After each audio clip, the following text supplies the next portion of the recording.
Bueno, mi nombre es Diego Berger. Voy a dar el taller de análisis de obra. Están uniéndose algunos. Y para los que están recién empezando, recién estamos empezando, así que no se asusten. Está comentando que voy a dar el taller.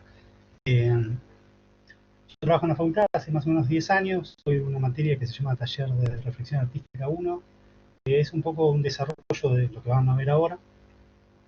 Y vamos a tratar de hacerlo. Y en modalidad de taller, es una introducción al análisis de obra. Pero vamos a tratar de hacerlo lo más participativo posible. Así que por eso les voy a pedir que cuando hagamos preguntas, traten de contestar por el chat. ¿Sí? O sea, lo que les parezca que puedan aportar, estaría bueno. ¿Sí? Les decía, bueno, yo soy licenciado en Artes Visuales, hice la especialización en pintura, y doy clase de análisis de obra, es una materia parecida a una mezcla entre el arte y análisis de la imagen. Y trabajé muchos años en museos, montando obras de arte y haciendo algún tipo de trabajo de curador. Y más que nada era armar las exposiciones y hablar sobre las exposiciones, o para público en general, o para docentes, o para personal del museo. Y hace, bueno, varios años que estoy dando clases en la universidad. Ahí ya son bastantes. Si quieren, no podemos hacer la presentación de cada uno de los asistentes al taller, pero si tienen ganas, pueden ir escribiendo en el chat el nombre y podría ser, o interés en materia, si lo pueden hacer en una línea. Por ejemplo, no sé, es de tal, estudio tal cosa, o trabajo de tal cosa, y me interesaría ver, no sé, arte abstracto.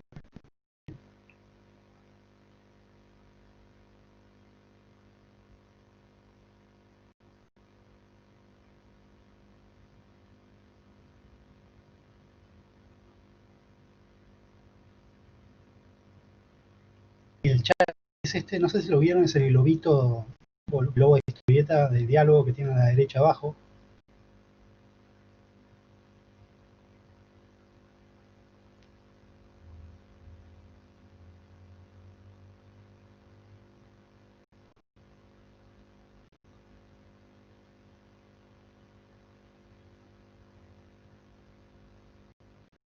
Yo mientras tanto voy a ir, ahí está, Isabel Córdoba, ¿vivís en Colón? ¿Estás acá?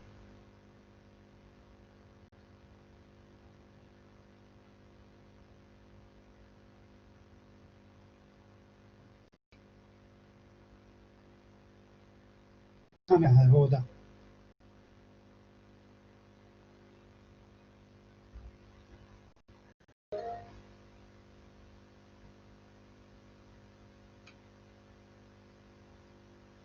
¿Qué tal, Lucía? Parece que todas las preguntas que tengan las pueden hacer por el chat. Buenísimo. Vamos a ver algo de arte contemporáneo. Artes combinadas, buenísimo. ¿Estás en la UBA? Víctor, en sistema, muy bien. Filosofía, fotografía. Voy leyendo así un poco por arriba. Madrid, diseñadora gráfica, está bien, vas a estar como en el tema. Por la charla, nada. Producción musical está bueno porque vas a encontrar un montón de cosas que te van a servir. Un poco por arriba,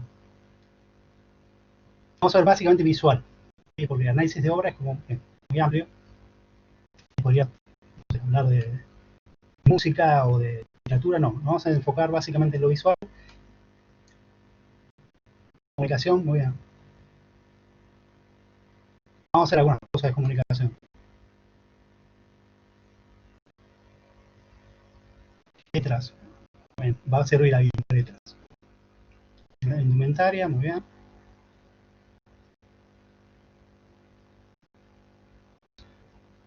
Esto es más rápido de lo que pensé. Pensé que íbamos a tardar un poquito más con esta parte, así que mejor. No quería que sacar tiempo de la charla. ¿Alguien más?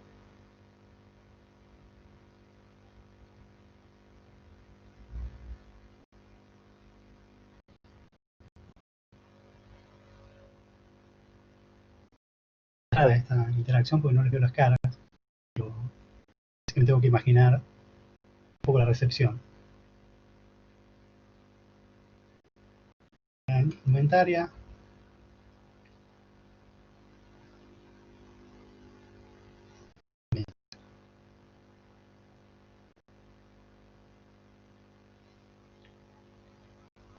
Voy subiendo el archivo. Ya está subido, solamente tengo que compartirlo acá.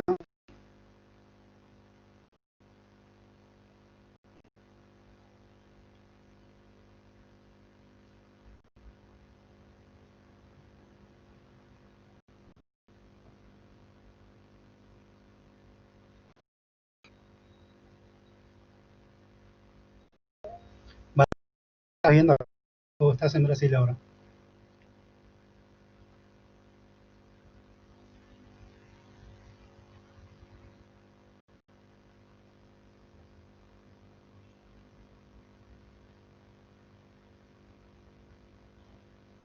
Ya debería estar subiendo esto.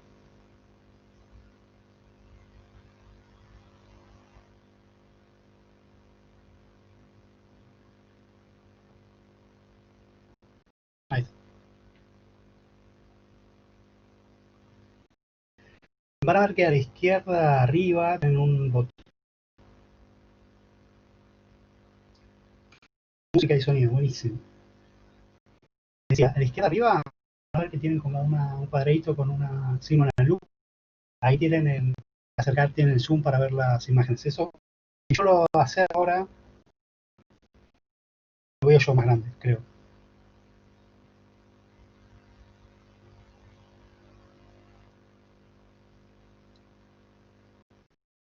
Ahí está viendo la primera diapositiva.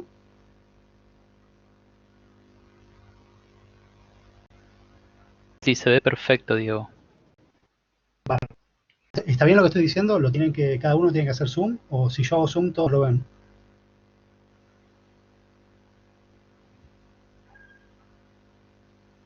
Puedes hacer zoom vos y lo ven todos.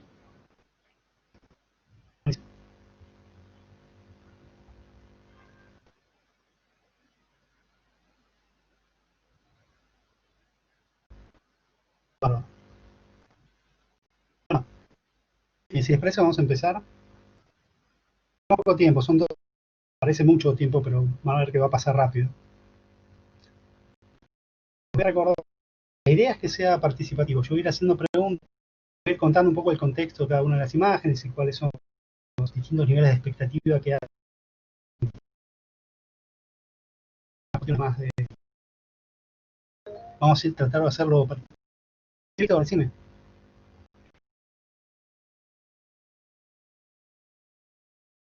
Puedes escribirlo en el. Bueno,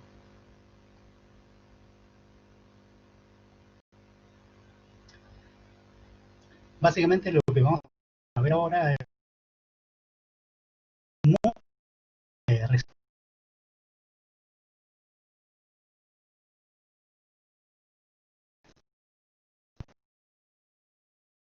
en el arte del siglo XX y en el arte contemporáneo.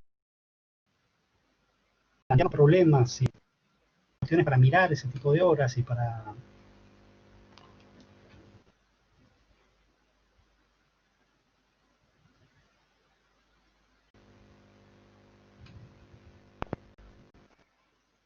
Vamos a hacer una cosa.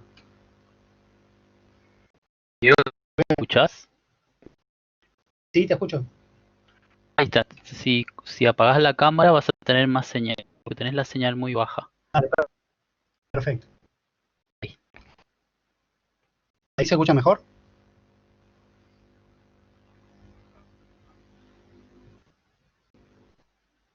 Sí, buenísimo. Eh, apago la cámara. Yo solamente como para que vean que estoy. No, Tengo la idea de que si se ve la cara de profesor es un poco más intuitivo. Pero lo que estamos mirando ahora es básicamente es una foto de una cueva pintada a mano hace 18. ¿Esta la conoces? Es la cueva de Lascaux. La cueva de Lascaux. Lo que tenemos acá básicamente es un dibujo. Sí, hay algunos estudios sobre cuevas, sobre las últimas que se descubrieron, la de Chauvet, por ejemplo, que hablan de que las personas que hicieron esos dibujos toman en cuenta el relieve como para terminar de figurar lo que estaban tratando de mostrar. Tiene 18.000 años, pero nosotros todavía lo podemos entender. ¿Ahí se escucha un poco mejor?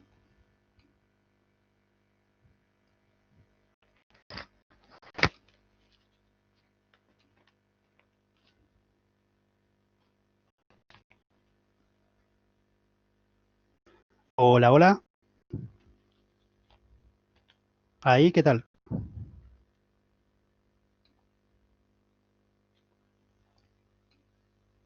Ok. Ok, vamos a ir un poquito más lento entonces. Lo que vamos a ver ahora es un desarrollo de la imagen a partir de las primeras evidencias de imágenes que tenemos en la historia. Esto es antes de la historia, estamos en la prehistoria, y en este tipo de imágenes lo que tenemos es representaciones muy primitivas de lo que las personas que estaban viviendo en ese momento conocían. Hay teorías que dicen que lo que estaban tratando querían conseguir fuente de igual que ahora, pero en ese momento era como mucho más fuerte. Lo que querían era transmitir esa idea de conquistar ese anime. Entonces lo que se trataba era de representar algo, una especie de mágica, una especie de forma mágica para conseguir eso que se estaba representando. Entonces el arte acá en este sentido es diferente a como lo vemos nosotros. Tiene una utilidad que es básicamente mágica.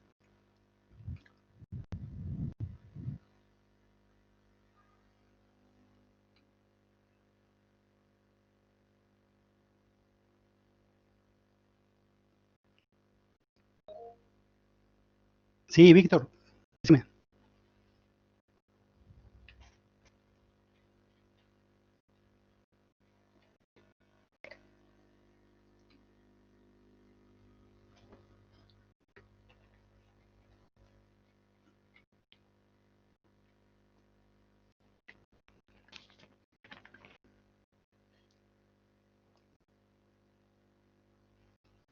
Bueno, lo que me están escuchando ahora, lo que tenemos acá ya es 440 años antes de Cristo, son unos 14.000, 16.000, un poquito más.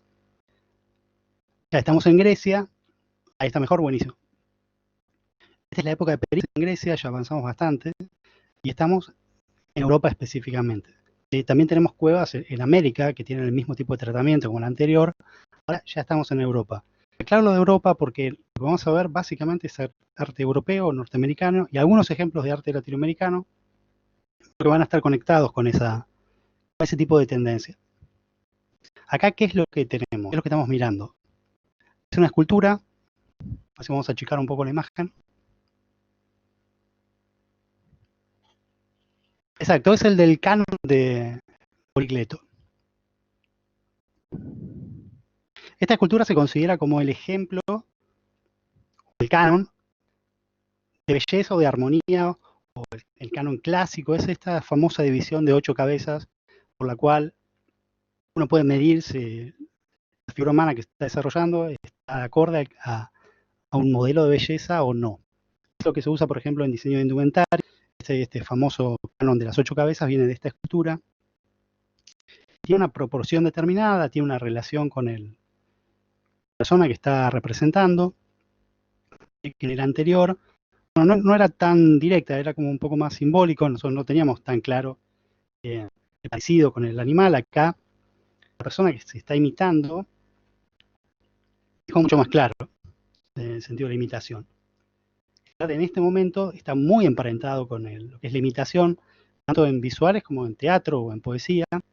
La idea era representar algo que ya existía en la naturaleza, o, según Aristóteles, terminar esa idea de la naturaleza, que la naturaleza no estaba terminando. Pero en este caso lo que tenemos es una escultura de mármol, es una escultura de bulto, que representa a una persona, y una actitud como,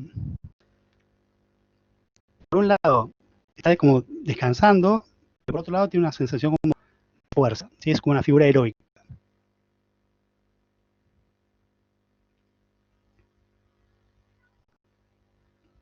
Bueno, sé que esto es solamente una introducción al tema que vamos a desarrollar, por eso no me quedo tanto tiempo en cada imagen. Bueno, esta supongo que la conocen todos, es la Mona Lisa de Da Vinci. Acá tenemos una pintura, es una representación también, igual que en la escultura, pero acá hay una diferencia con respecto a la anterior. A ver quién se le puede ocurrir. ¿Qué diferencia hay entre una escultura de una persona y una pintura de una persona? Si las dos, digamos, se parecen a la persona. ¿Qué se les ocurre? Sí, Víctor, decime. Vas a escribir. El color, por un lado, sí. El volumen también. La pintura es en 2 dimensiones, correcto. Todo lo que están diciendo es así, es correcto. El tema de color en realidad todavía no sabemos bien, parece que las esculturas griegas se pintaban, el color se fue perdiendo con el tiempo, pero lo que estamos viendo nosotros sí, hay una diferencia de color, hay una diferencia de volumen, ¿sí? También hay una diferencia que están hablando de las 2 y las 3 dimensiones, ¿cómo lo podríamos pensar? Lo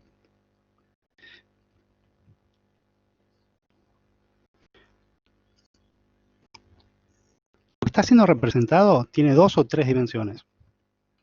La Mona Lisa real, la persona, tiene 3 dimensiones. La escultura tiene 3 dimensiones y está representando una persona de 3 dimensiones.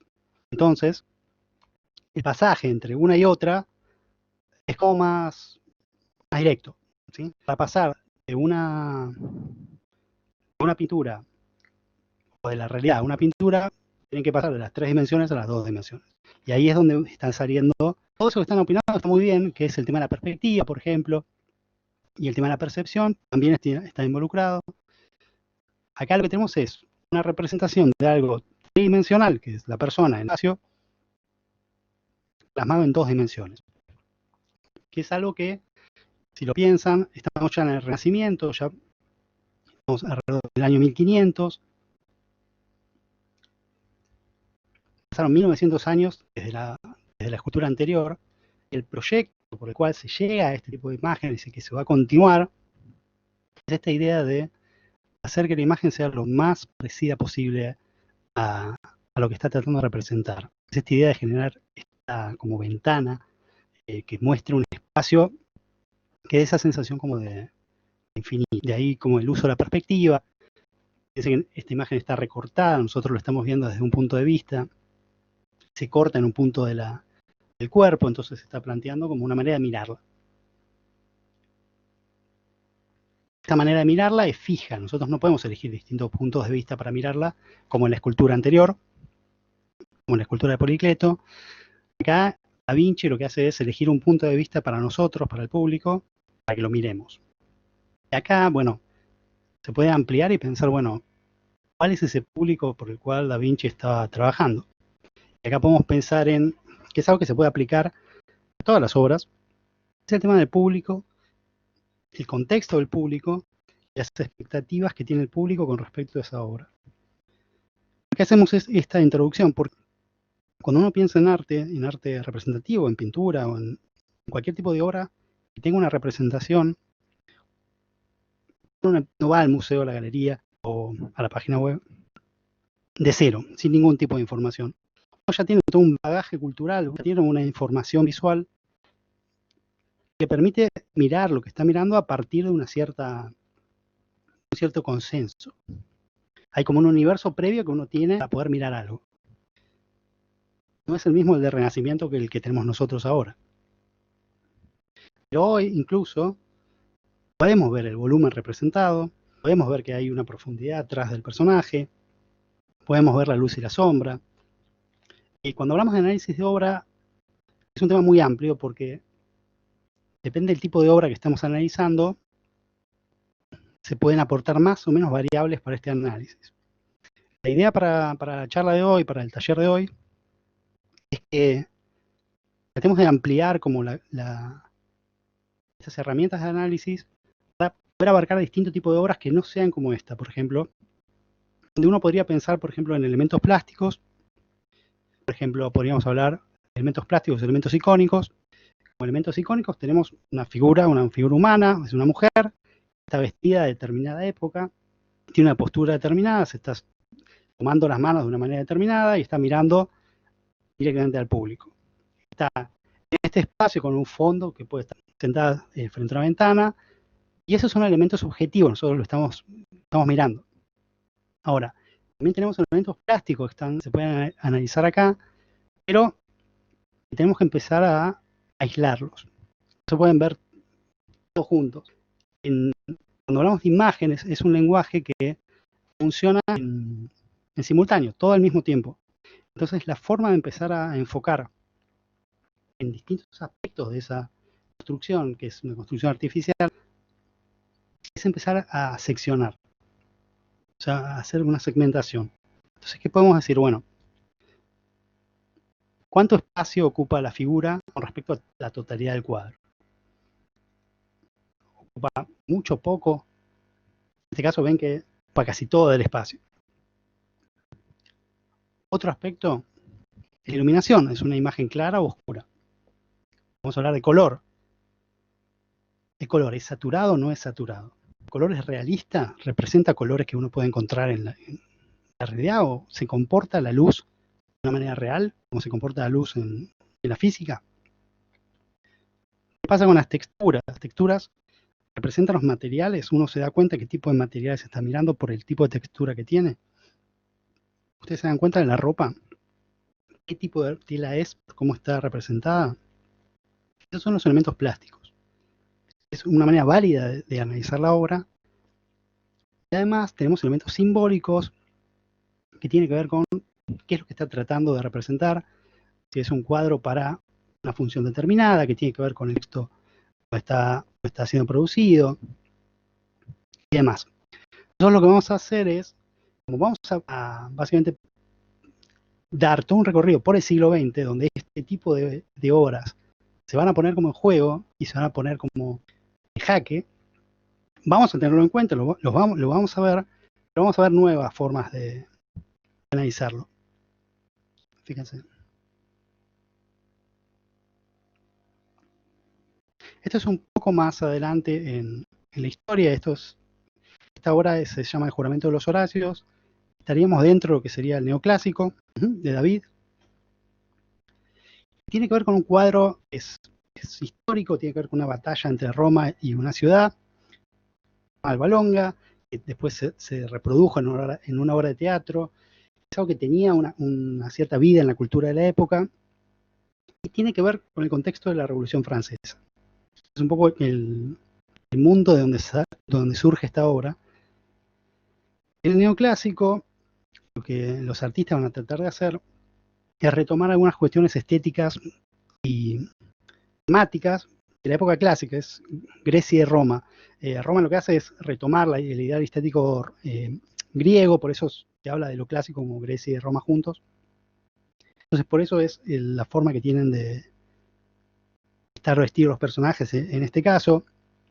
Y esta obra en particular es como muy representativa de la época, porque si se fijan, ven todo el piso, el taselado, como cada una de las líneas, las diagonales, si las siguen, van a llegar hasta la espada. ¿Sí? Al personaje del padre, que es el que tiene la capa roja, que está sosteniendo las tres espadas, y tiene las tres figuras que están como jurando a las espadas. Entonces, todas las fugas del dibujo van a ir a ese punto de fuga. Se llama punto de fuga central. Todo lo que está construido en la imagen va a ir a fugar a ese punto en el centro de la imagen, que coincide más o menos con la altura del espectador. Este cuadro, fíjense, tiene 4 metros 25 de altura, perdón, de largo por 3 metros 30 de alto, o sea que es un cuadro de proporciones históricas. Se llama porque en un momento en la academia, que era como una especie de organizador institucional del arte en el siglo XVII, XVIII y también XIX, lo que hacían era organizar las obras de arte por importancia, y esa importancia la daban por un lado el tamaño, ¿sí? Cuanto más grande era, más importante era. Esos eran los cuadros históricos, que tenían personajes, tenían batallas. Entonces se suponía que la persona que lo hacía tenía que tener la mayor cantidad de conocimiento posible. Exacto, sí, como la coronación de Napoleón. Si tuviéramos que pensar esta obra en comparación con la Gioconda, estaría un poco dentro del mismo estilo de pintura, si quieren llamarlo. Esto, de vuelta, no es una clase de historia del arte, así que no vamos a ser tan rígidos con el tema de los estilos, pero sí hay que tener en cuenta una cosa mínima de contexto. Como se toma el arte griego romano y en el Renacimiento también, entonces coincide un poco el ideal estético. Hay una representación de la figura humana, se entiende la figura humana, tiene un peso, tiene un volumen, responde a una iluminación lógica. O sea, ustedes se dan cuenta que la iluminación viene de la izquierda, entonces todas las sombras van a ir a la derecha. Digamos que responde a una lectura estética bastante uniforme. Todo está dentro del mismo plano. Si tuviéramos que hablar de color acá, hay como focos de color bien contenidos, bien como delimitados, como controlados. Lo mismo que el dibujo. Fíjense como todas las... A ver, vamos a agrandar un poco.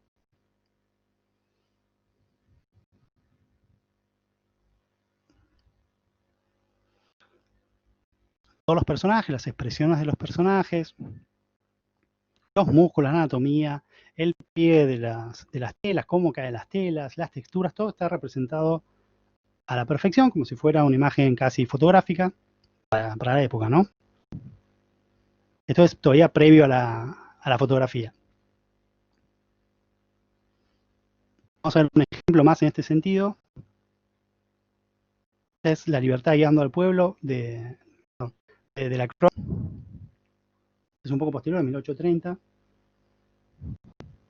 También una imagen bastante icónica.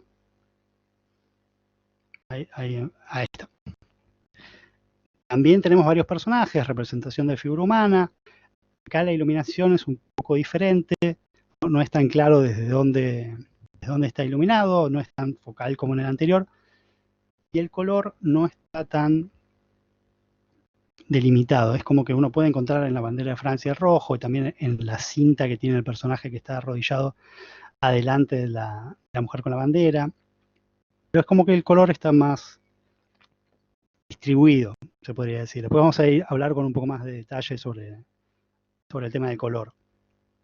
Pero si ven a primera vista este cuadro y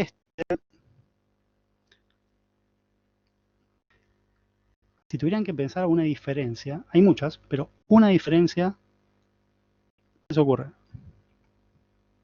Perdón, ya volvemos.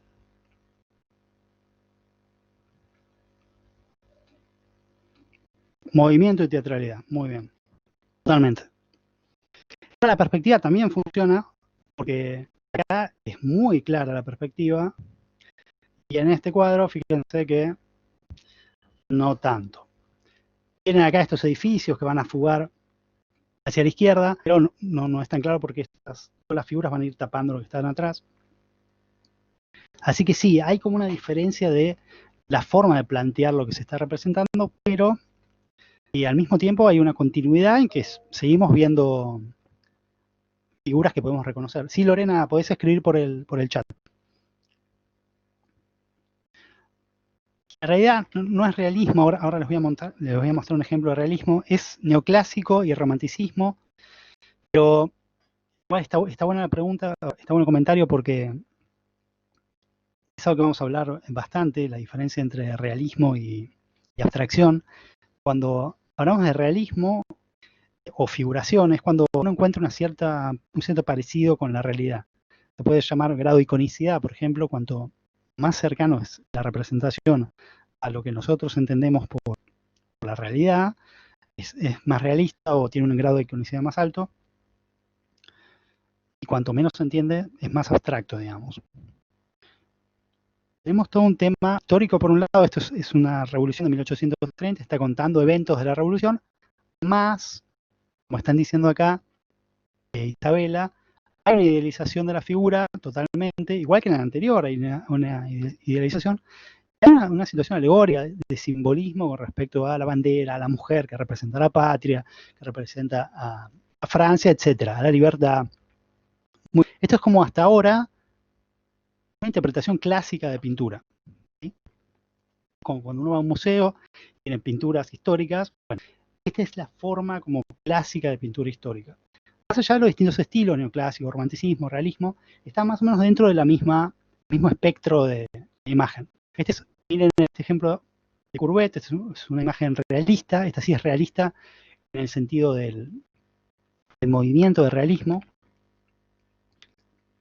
tiene que ver con el naturalismo en literatura, que tiene que ver con una forma de presentar las cosas, tal como la ve el artista, no con un molde cultural, digamos, una forma de despegarse de una codificación cultural, o sea, como una manera de ver las cosas supuestamente como personal. ¿Sí? Entonces, acá Courbet lo que va a hacer es mostrar a dos mujeres descansando el domingo a la orilla del río, a la orilla del Sena. Entonces, un poquito posteriores, del 56-57, el anterior es 1830. Acá tenemos una diferencia como bastante fuerte, que es la temática. A lo mejor con la pintura no es tan clara la diferencia, hay una diferencia, pero a lo mejor es muy sutil, tiene que ver con la forma de representación, la pincelada, la división del color, etcétera, el empaste, pero no nos vamos a meter tanto ahí.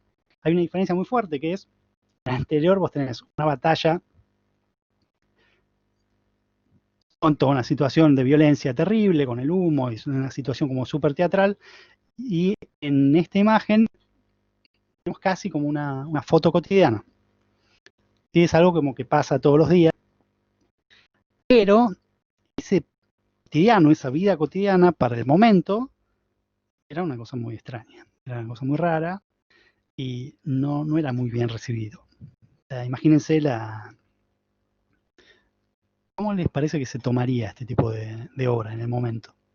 Estamos en 1856, yo no sé si es tan claro cómo era la época en ese momento, pero por el tipo de imágenes que estamos viendo hasta ahora, había temáticas que no se representaban.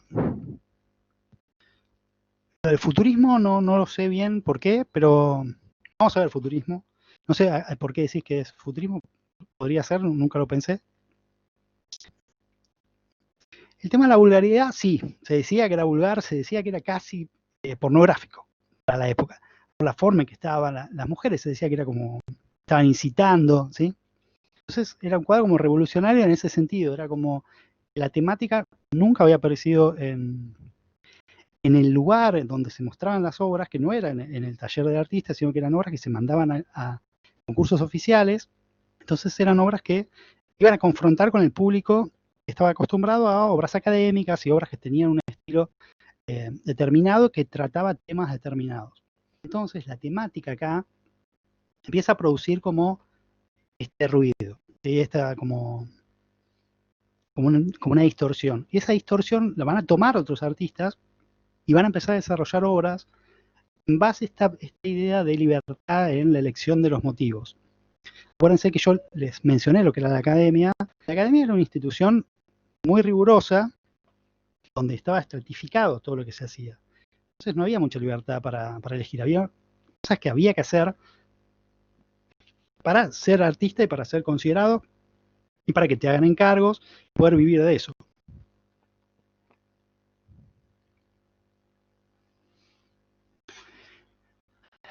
Destacar la estación de la guerra, entre otras. Sí, claro. Vos decís la anterior. Sí, claro. Sí, la verdad. Con respecto al movimiento, la de la Croix sí tiene que ver con el futurismo. Si tomás el movimiento como el factor y en relación a la guerra, podría ser, eso ya es más para discutirlo, pero sí, es verdad.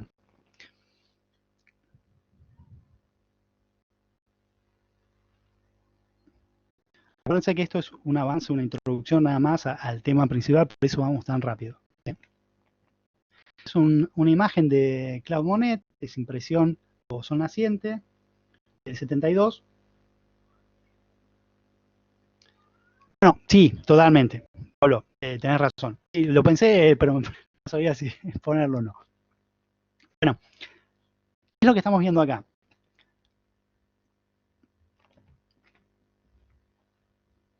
Hasta ahora estamos viendo imágenes de figura humana, batallas y situaciones históricas o situaciones de la cultura clásica, un descanso en el río y ahora,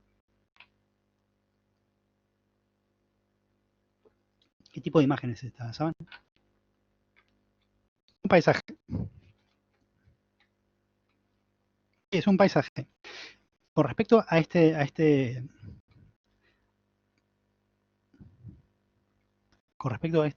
canon que les estaba contando de la academia, el paisaje era algo que estaba mal considerado.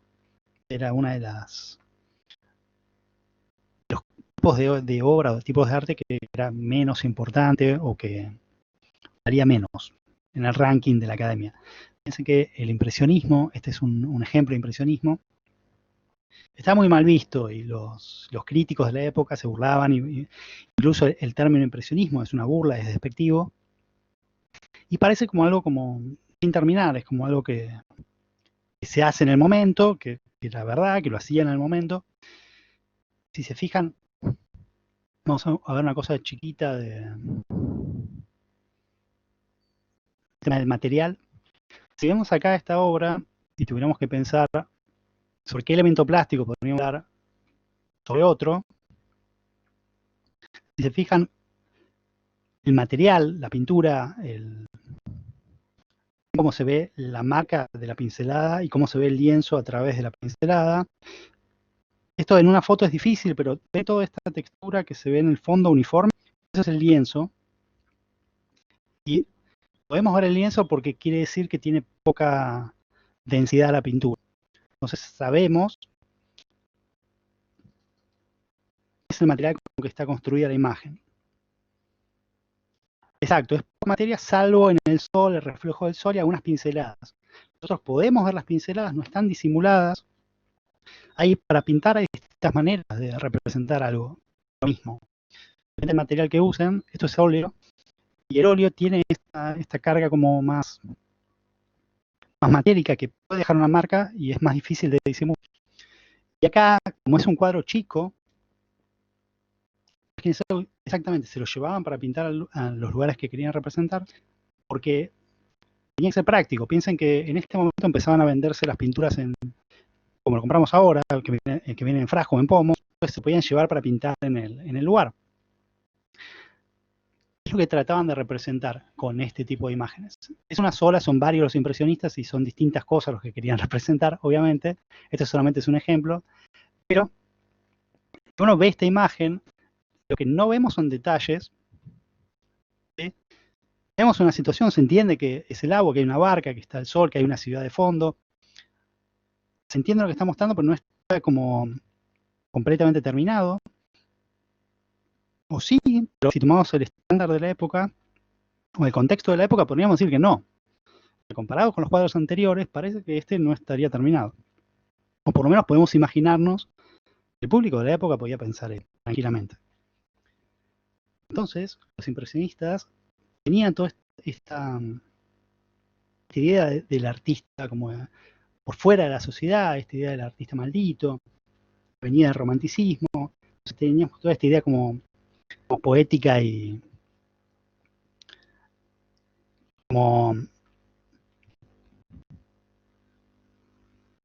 como distanciado de la sociedad, que en un momento va a ser importante con respecto a las vanguardias y el objetivo de las vanguardias, que vamos a ver ahora en un rato.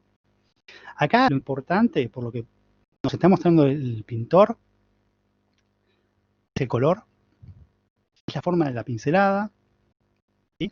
Es la luz. Si lo que está tratando de mostrar es ese atardecer o ese amanecer, no tienen mucho tiempo para hacerlo. Entonces tiene que ser rápido, porque si no, se va la figura, se va lo que estamos tratando de representar, entonces no tiene tiempo, no hay una cámara, lo está mirando, entonces está tratando de representar toda la impresión que él tiene del mundo en ese momento.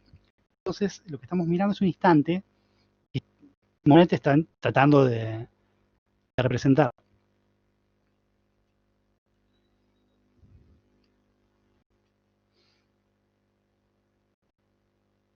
No están tan mezclados los colores, claro, es como que es más verde, te referís.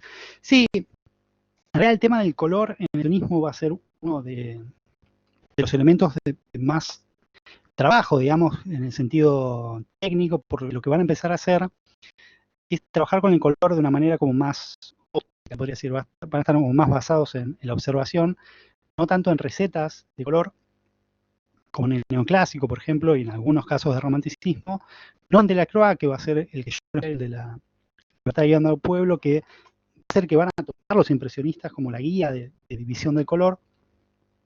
A mí no me inquieta tanto en esto, pero es básicamente van a dividir el color por colores complementarios y por el círculo cromático y generar distintos tipos de relaciones de color en base a la división de la luz. O sea que va a tener una cierta influencia científica, cierta, no tanto en este momento, va a ser más una cuestión más intuitiva, pero ya había tratados científicos de Bruegel, por ejemplo, sobre el color en este momento. Entonces ya hay una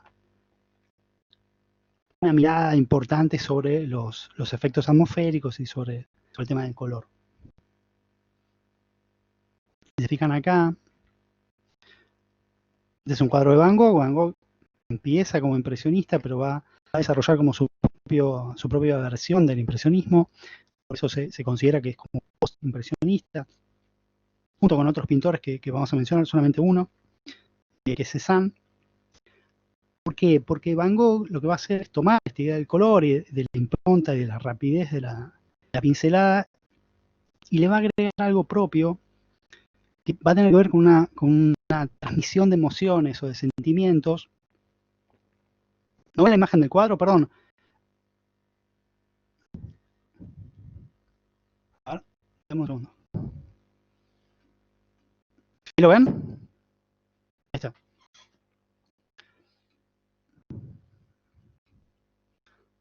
Ok. Si yo me acerco, ¿no lo ven? ¿Ahí no se ve?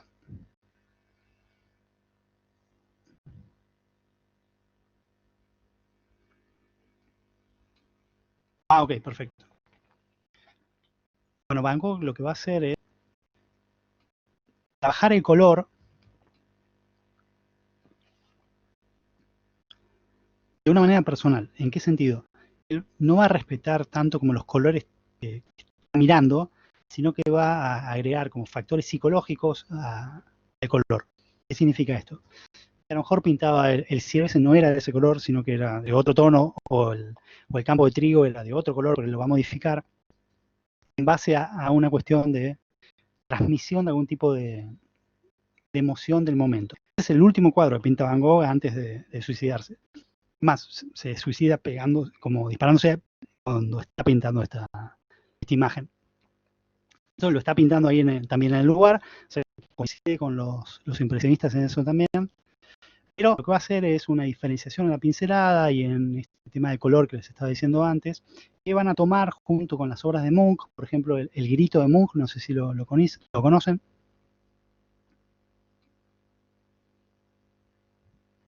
Que tiene que ver con la expresión, y no tanto con la impresión, la expresión de lo que está tratando de mostrar, ¿no?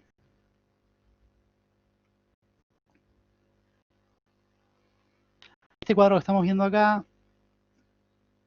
es otra variante del impresionismo, también el postimpresionismo, pero si se fijan, la fecha, esto ya es en el siglo XX, es en 1900 hasta 1906, porque sigue retocando el cuadro, es un cuadro de Cézanne, se llama Las Bañistas, y acá lo que tenemos es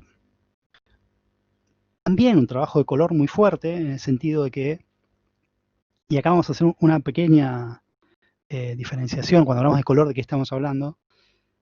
Se está representando la iluminación, se está representando un aspecto de la vida real, se está mirando algo y tratando de representar eso, El color va a responder a la luz en ese lugar. ¿Qué quiero decir esto? Es como que no es que va a aclarar o oscurecer un tono para hacerlo más claro y más oscuro con blanco, sino que lo que va a intentar hacer es generar con distintos tonos de amarillo, por ejemplo, tonos más claros, con distintos tonos de azules o de violetas, tonos más oscuros. Entonces, al ver la imagen desde una distancia, el color es más vibrante, no queda tan grisáceo. O sea, cuanto más gris es la obra, menos color tiene. Ese es un poco un resumen de la explicación del color. Lo que decía Cézanne básicamente es que él trabajaba sobre la observación, pero con construcción. Y acá es donde vamos a hacer un poco vamos a detenernos un poco porque junto con la expresión de Van Gogh, que va a generar un montón de artistas que se van a fijar en eso y van a desarrollar una obra influenciados por él, Cézanne también. Y Cézanne lo que decía era que él construía las imágenes haciendo una síntesis de lo que veía. Ven que son como la figura humana. Está bien sintetizada, no está completamente detallada, aunque uno sigue entendiendo que son figuras humanas, pero las caras ven que no están completamente descriptas. Como que la información podría ser más todavía, si uno querría hacer un cuadro más realista, pero se sigue entendiendo lo que está tratando de mostrar. Y él lo que decía es que lo hacía a propósito para generar una construcción que él decía paralela a la naturaleza. Él decía que la naturaleza construía como casi geológicamente las distintas características de la naturaleza. Él construía como la naturaleza, como por capas. Entonces lo que decía era que él reducía a objetos geométricos, elementos complejos, y los llevaba a una síntesis geométrica. Por ejemplo, al cono, al cilindro y a la esfera, todas las figuras complejas. A partir de ahí iba agregando información hasta llegar, por ejemplo, a este punto. Y lo que también planteaba, que van a tomar después los cubistas, que es lo que vamos a ver ahora, es el tema de quebrar con la perspectiva. ¿En qué sentido? Cuando nosotros vemos un cuadro con perspectiva central, todo lo que está apoyado en un plano va a fugar al mismo punto. En este caso, lo que va a hacer es tratar de ir mirando los objetos desde distintos puntos de vista y generar como distintos apoyos para los objetos, como para dar esta sensación como de tiempo, como que hubo un tiempo entre se representó un objeto y otro porque el objeto se movió. Es muy sutil, apenas se llega a ver, pero lo va a plantear en algunas obras y por escrito.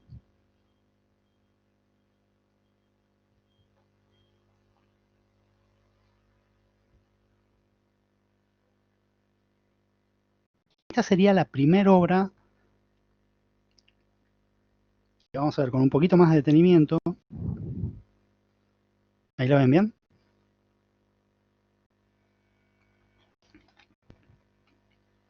Bien. Lo que estamos viendo acá es un cuadro de Picasso, es un óleo, se llama Las señoritas de Aviñón, es de 1907, y tiene un tamaño, como veníamos viendo, este código de tamaño grande, cuadro importante. Tiene un tamaño de cuadro histórico, ahí no sé si llegan a ver el tamaño de 2,40 metros por 2,30 metros aproximadamente, o sea que es un cuadro importante. ¿Se entiende lo que está representado? ¿Llegan a ver las figuras?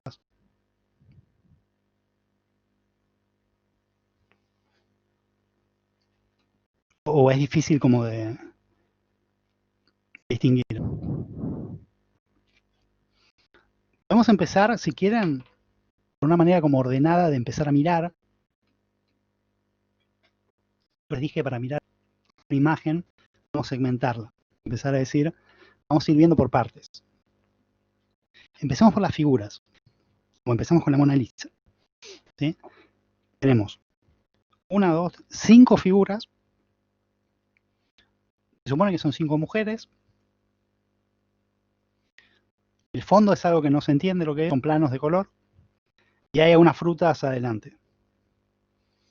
No sé si me olvido algún aspecto.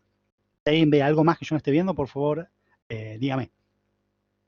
Por ahora estamos viendo 5 personajes, hay 5 parados y un personaje sentado. Son mujeres y están desnudas o prácticamente desnudas. ¿Sí? es información objetiva. Sabemos, por la historia, que en Avignon lo que había era un prostíbulo. O sea que estamos viendo esa escena del prostíbulo. Ahora, la pregunta sería, ¿qué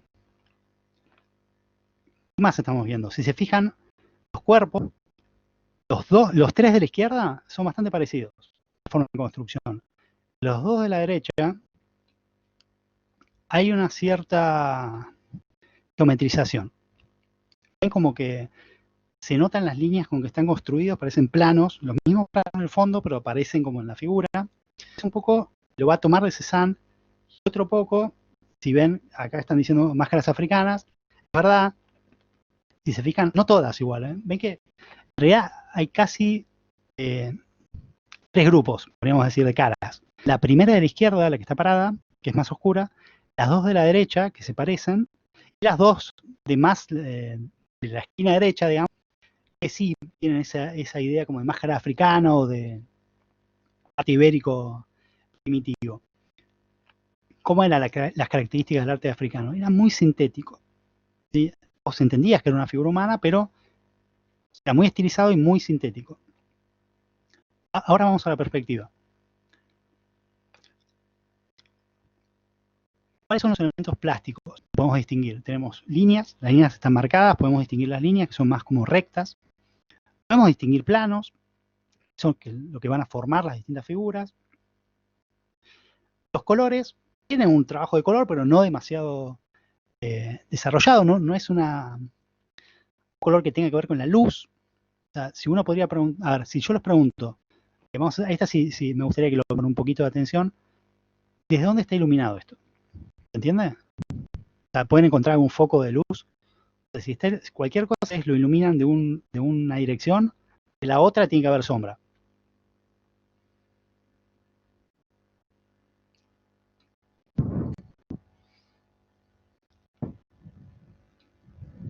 Es difícil encontrarlo, el tema de la iluminación.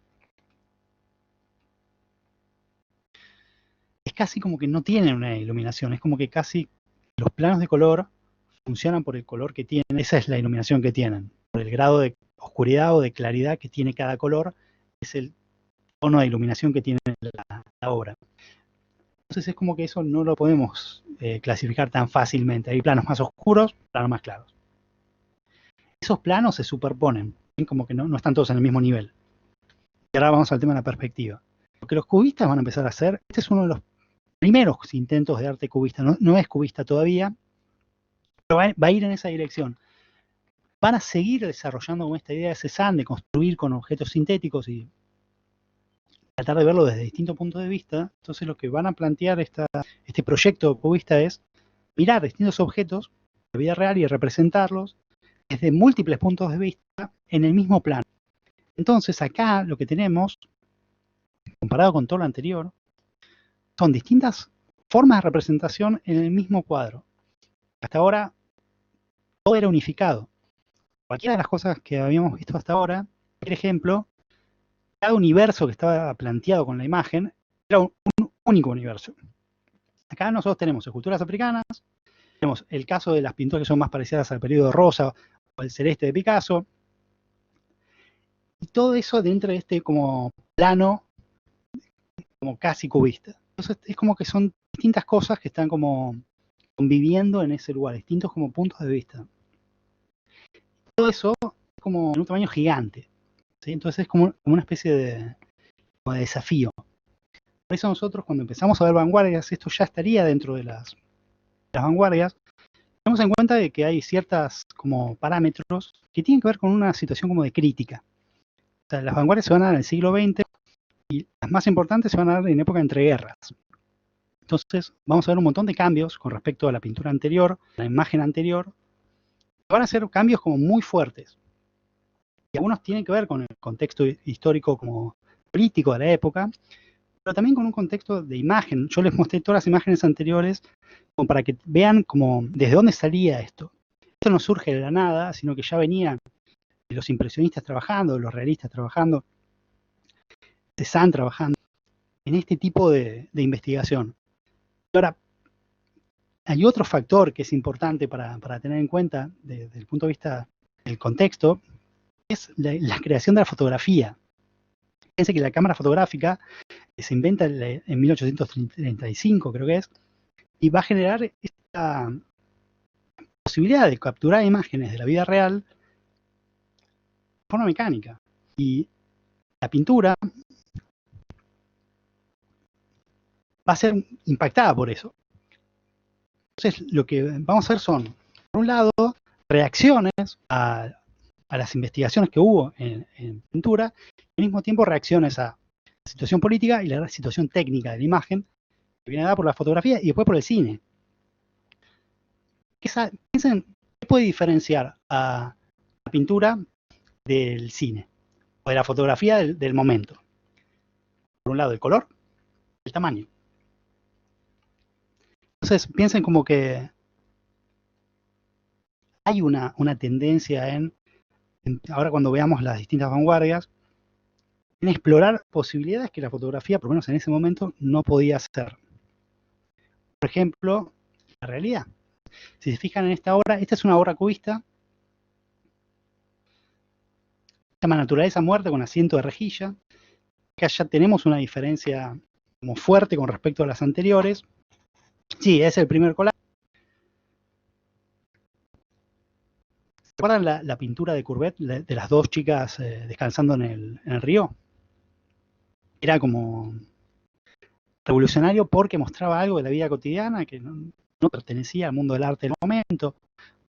Es lo que está mostrando acá, es una naturaleza muerta, que es un dibujo de objetos. Eso es naturaleza muerta, dibuja objetos. Distintos tipos, Deón, etcétera, pero no importa, básicamente es un estudio de representación.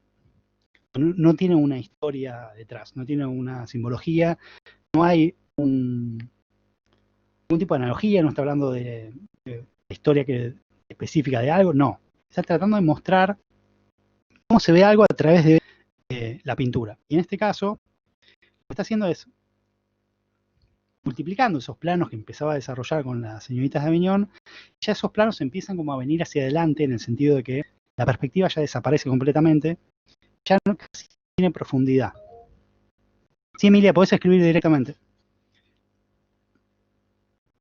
Y acá el tema de la profundidad es un tema importante. ¿En qué sentido?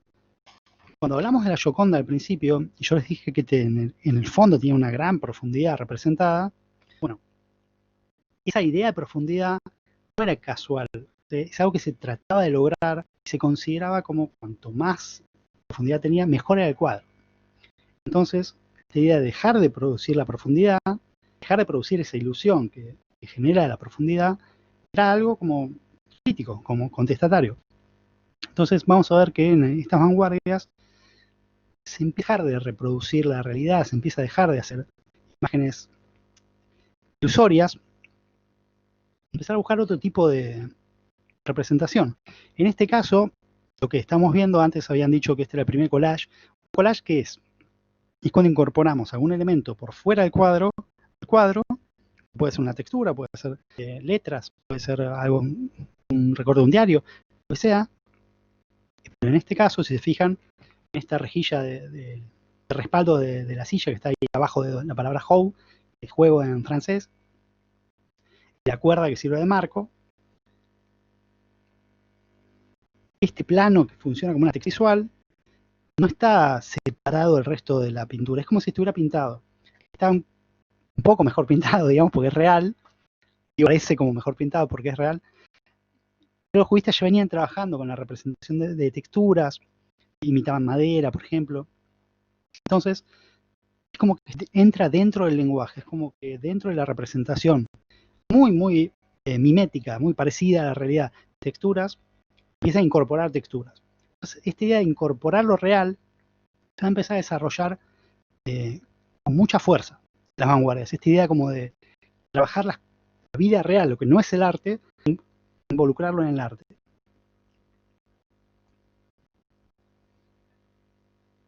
Vamos a ver algunas vanguardias importantes, algunos ejemplos. No los vamos a ver todos porque no nos vamos a llegar.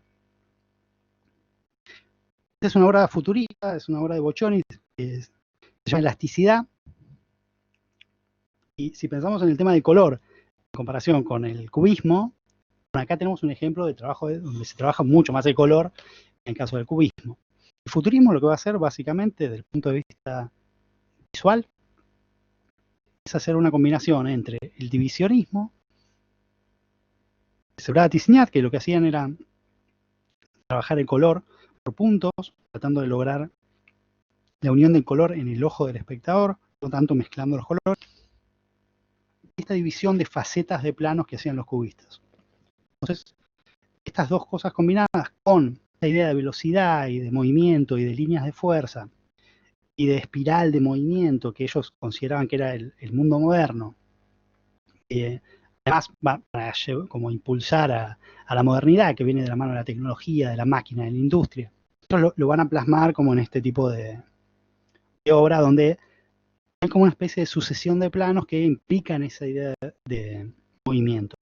Que hay como una especie de jinete con un caballo rojo enfrente de una ciudad o caminando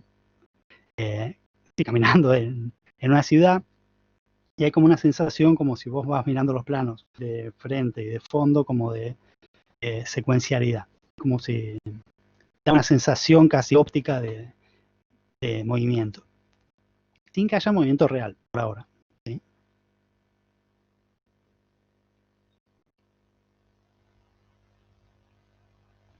Este es el ejemplo de, digamos, lo que provocó el arte de Van Gogh y de Munch y también de Ensor, que es un artista belga, en el mundo del arte. Esto es, ya es en Alemania, esto es expresionismo alemán, es una obra de Ludwig Kirchner, se llama Buscona en rojo, calle con Buscona en rojo.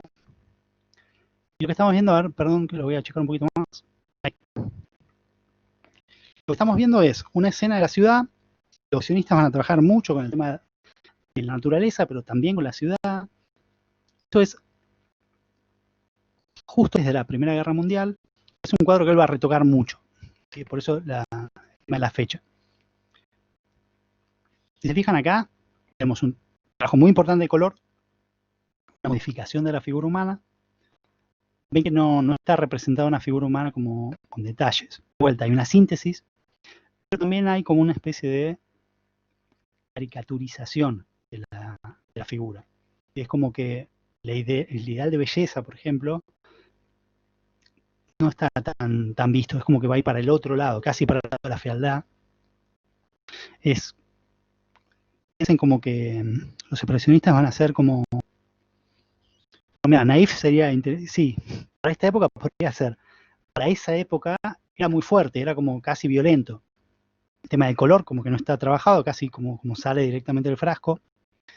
Y esta manera como de representar a la figura tan como angulosa, ven como el fondo es como que se viene para adelante, estos ángulos tan agudos, como lo que hacen es como generar esta idea como de tensión. Lo que está haciendo es como marcar una idea como de tensión en la sociedad a través de esta modificación de la figura y el color. Ahora, este movimiento que se dio también se dio en Francia con los fauvistas, era como una cuestión como más como casi internacional, se dio en muchos países. Y lo que va a ser interesante el expresionismo en Alemania, más allá de esta idea de sacar como lo que el artista tiene adentro para mostrar, no tanto mostrar lo que está afuera, como hacer modificaciones en la imagen en base a lo que el artista quiere representar, y a tener una libertad con respecto al color, por ejemplo, a la modificación de la figura, etc. Van a empezar a trabajar con la imagen, no tanto en el caso del puente. Hay dos grupos grandes de expresionismo en Alemania. En esta época tienen el puente por un lado, el jinete azul por otro, y en ese momento sí, es como una especie de crítica a la burguesía del momento. Todo lo que va a tener que ver con el expresionismo va a ser crítico de la sociedad. Piensen que en Alemania en esa época era como muy autoritaria la sociedad, estaba Guillermo II, y era como toda una ideología como muy militarizada y muy lenta. Entonces ellos van a reaccionar contra eso, ¿no? Y les decía que había otro grupo que también va a trabajar con esta idea de exaltación del color y la liberación de las formas, que es el jinete azul, es una obra de Kandinsky, acá me parece que no me olvidé de poner el nombre. Son 3 manchas de color, el título. También es de 1914. Y lo que tenemos acá es algo como otro quiebre. Teníamos un primer quiebre con las señoritas de Avignon y el cubismo y esta forma de romper la imagen única, generar como múltiples formas de representar el espacio dentro del mismo cuadro. Acá, con esta imagen, lo que perdimos es la figura. Si se fijan, hay manchas de color, hay líneas, hay relaciones de color, pero es difícil encontrar una figura, de una figura humana, un animal, lo que sea. Tenemos zonas de color que se tocan entre ellas, digamos, con bordes que no están tan definidos, y nada más. No se pueden encontrar figuras. El expresionismo va a desarrollar esta idea de la abstracción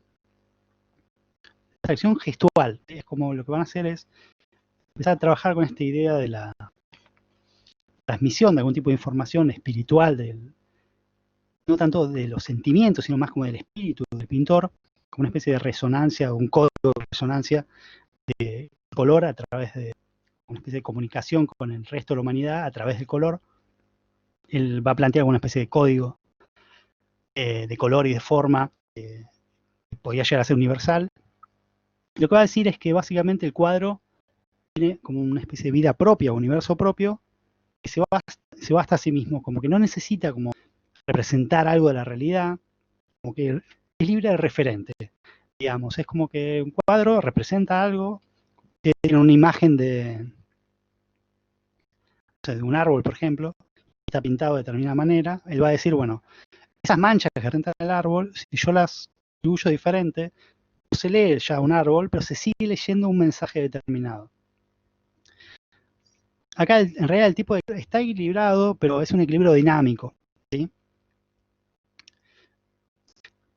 Sí, es como un equilibrio dinámico. Ustedes piensen si el equilibrio es si es simétrico, ¿sí? O no. En este caso hay una relación simétrica, pero si se fijan de un lado y del otro no tienen la misma información, pero por la diferencia de color y de iluminación se compensa. Pero acá lo más importante es que está planteando la idea de mostrar algo que no tiene una lógica visual para el contexto de la época. Está planteando que tiene la misma validez un montón de manchas de color que una representación visual. ¿Sí? Entonces acá tenemos el principio de la abstracción y vamos a diferenciar entre abstracción y figuración cuando tenés figuras humanas y representación de la naturaleza o no.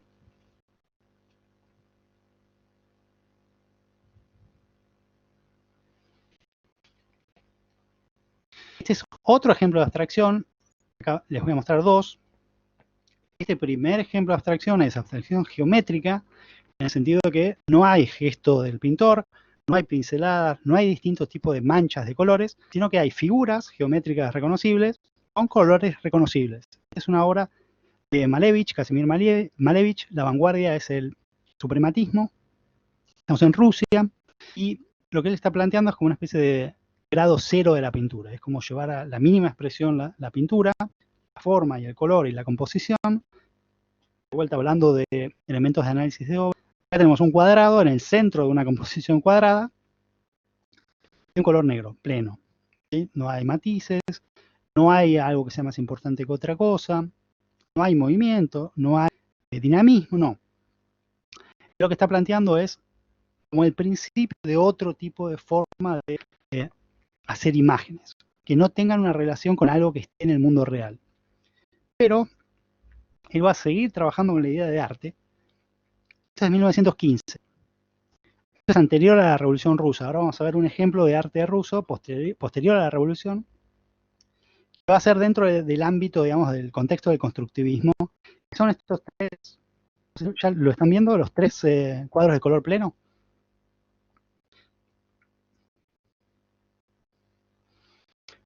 Son dos obras por separado, ¿sí? La de arriba es una, los tres colores son otra. Son tres cuadros diferentes que se pueden presentar juntos con un tríptico. Color puro rojo, color amarillo, color puro amarillo, color puro azul. No, error de la foto, no es así. El puntito blanco, ¿eh? Ahora la obra está toda quebrada, así que no sé bien cómo se verá ahora, depende de la foto que tengan. La parte de abajo, que si lo vemos, casi es igual que lo de arriba, son cuadros completamente pintados hasta los bordes del cuadro, no tiene un marco, es un color plano. Lo que le está planteando es, de vuelta, el grado cero de la pintura, el grado cero de la representación. Hablando de Rodchenko, el pintor de abajo, también es posterior a la Revolución Rusa de 1917, esto es en la década del 20. El constructivismo va a plantear como idea del arte diferente también, va a ir de la mano de la abstracción, pero va a ser una manera utilitaria de usar el arte, va a plantear como el arte como una cosa separada de lo que venía haciendo hasta ahora y lo va a unificar a la vida cotidiana, siendo como una especie de instrumento casi de ingeniería visual. Va a decir que el arte va a servir para transmitir determinado tipo de información para la nueva revolución, para el nuevo pueblo que va a surgir de la revolución. Entonces van a mezclar elementos de diseño gráfico, de transmisión de la imagen, como con el fotomontaje, con fotografía, estos colores planos y con tipografía, y van a hacer muchos adelantos en tipografía para transmitir mensajes claros. Pero no como arte, sino como ya forma de comunicación visual. Te muestro estos dos al mismo tiempo como para que vean que visualmente es casi lo mismo, pero conceptualmente es todo lo contrario. Malevich va a tener toda una idea como parecía Kandinsky de la abstracción, que va a ser muy espiritual, va a tener toda una codificación sobre qué significa cada color, etc. En Rodchenko no se va a ver. Acá tenemos otro quiebre más, que es un poco donde quería llegar.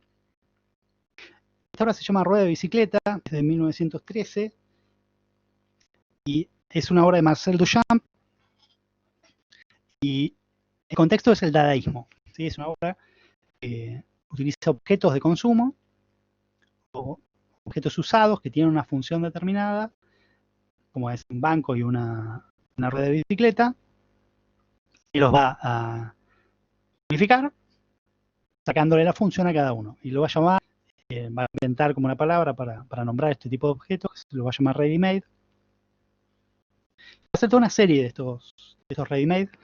Estoy acelerando un poquito como para que entre toda la información. Y lo que está planteando acá, por un lado es, esto se presenta como una obra de arte, ¿sí?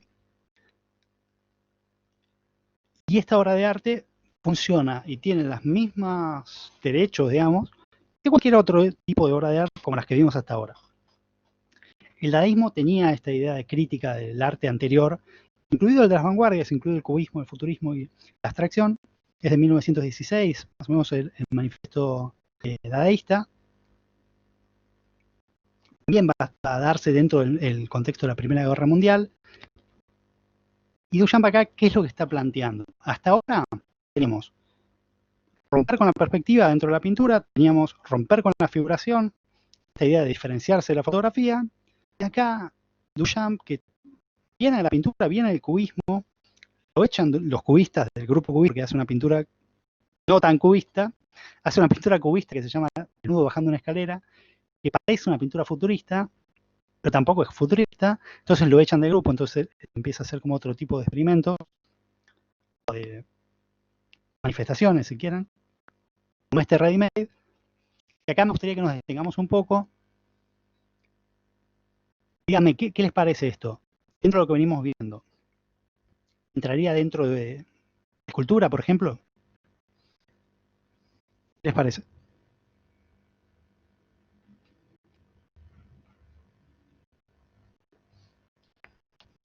Si consideramos la escultura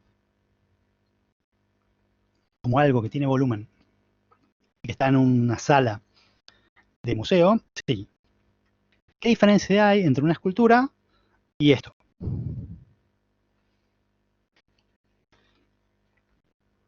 Vamos a pensarlo como, miren, si nosotros utilizáramos, ahora vamos a todos estos temas que están diciendo, vamos a ir a eso. Si nosotros usamos el mismo código de análisis que venimos utilizando y hablamos de, bueno, ¿cómo es la composición? ¿Cuáles son los colores? ¿Qué tipo de se utiliza? No tenemos mucho para decir. Es como que el tema de la belleza, digamos, no haría como planteado acá. Es como que la forma de mirar esto si seguimos el criterio que veníamos utilizando hasta ahora, nos vamos a perder bastante. Claro, ¿valor al acto creador? Sí, podríamos decir que sí. Vamos a ver por qué. Si no podemos ver lo que veíamos hasta ahora, ¿qué podemos ver en esto? O sea, la pregunta es si tiene sentido ver algo o no. A lo mejor es una broma, el dadaísmo va a tener toda una crítica como muy irónica y muy como humorística del arte. O sea, podría verse como una broma. Yo les podría contestar con esto. Depende de lo que venga después. Ahora vamos a ver un montón de obras que tienen una relación con esto y otros artistas que se inspiraron en esto o que tienen influencia de este tipo de obras que desarrollaron esa idea. Es más, no sé si alguien vio la obra de Catalán del año pasado en la feria, esta feria en Miami, que pegó una banana con cinta en la pared. No sé si alguien vio esa obra. Bueno, si pensamos en... Esto tiene más de 100 años, ese tipo de expresión. Si quieren después más tarde, si hacemos a tiempo, podemos hablar un poquito de esa obra. Pero principalmente es un objeto que no pertenece al mundo del arte, estaría dentro del contexto del arte. ¿Sí? Eso tienen en común. Ahora, ¿qué tienen de diferente con un objeto de arte tradicional, incluido de vanguardia? Incluido cubista, abstracto geométrico, todos los ejemplos que vimos hasta ahora se parecen en algo. Este no lo tiene. Hay una diferencia como fundamental. Esta obra va a empezar a desarrollar. ¿Quién dijo algo del acto creador? Bueno, piensen, ¿quién hizo esta obra? ¿Quién hizo el objeto, la escultura? ¿Cómo quieran llamarlo? No importa.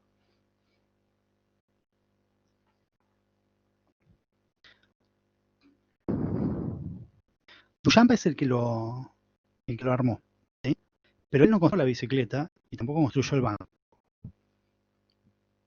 Alguien construyó la bicicleta y alguien construyó el banco y él lo juntó. Entonces, ¿qué es lo que hace el artista? En este caso, elige objetos que no son del mundo del arte, les va a dar algún tipo de valoración. ¿Por qué? Porque los va a poner dentro del mundo del arte, entonces va a sacar de ese ámbito de objeto cotidiano, de uso cotidiano, voy a contarle otro uso, que va a ser el uso del arte. Ahora, a simple vista, no, puede ser criticable, esto puede decirse, pará, o sea, vos no lo hiciste, o sea, ¿por qué no lo construiste vos? Y la pregunta está, ¿por qué no lo construyes? Entonces la respuesta sería, que va a parecer obvio, pero no es tan obvio, ¿por qué lo está presentando de esta manera? Entonces, al presentarlo de esta manera, a lo mejor él está tratando de hablar de alguna manera de ese tema. ¿Quién es el que hace la obra y quién no? ¿Y por qué una obra estaría dentro del mundo del arte o no? Y recién estaban hablando del concepto.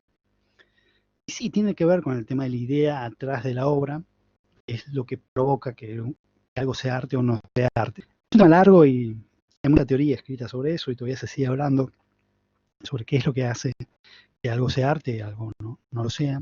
Y hay algunas que dicen, por ejemplo, que hay una teoría que se llama la teoría institucional del arte, que la plantea un teórico que se llama George Dickey, que dice que el arte es arte porque está en un museo, básicamente. Porque hay una institución que lo valida y fue pasando distintas etapas de concursos y de galeristas y hay especialistas que hablan de eso y llega a un lugar. Entonces, si hizo ese recorrido, es arte.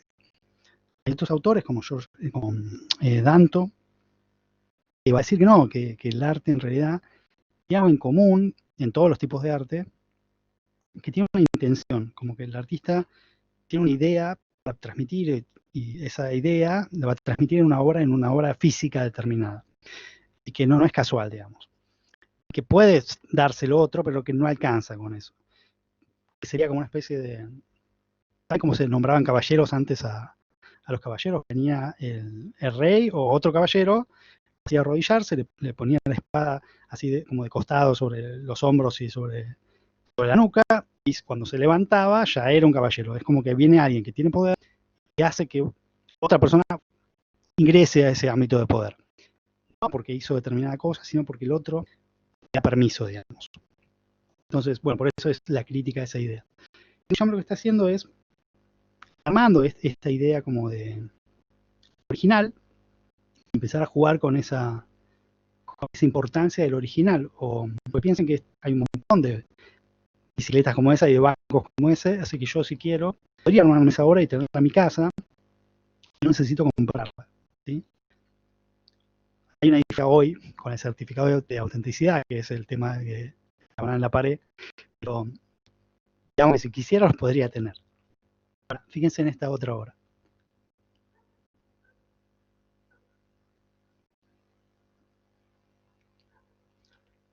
Esta es una obra más conocida de Duchamp, se llama La Fuente, también es un ready-made. Lo que estamos viendo básicamente es un mingitorio de uso público, firmado, está puesto sobre una columna, tipo escultura tradicional, y está firmado. ¿Ven ahí abajo la firma? Remuto. De 1917, también es de Duchamp. Y lo que hace Duchamp, necesita un poquito de introducción. Esta obra él la va a presentar con un seudónimo a un concurso en Estados Unidos. Él era jurado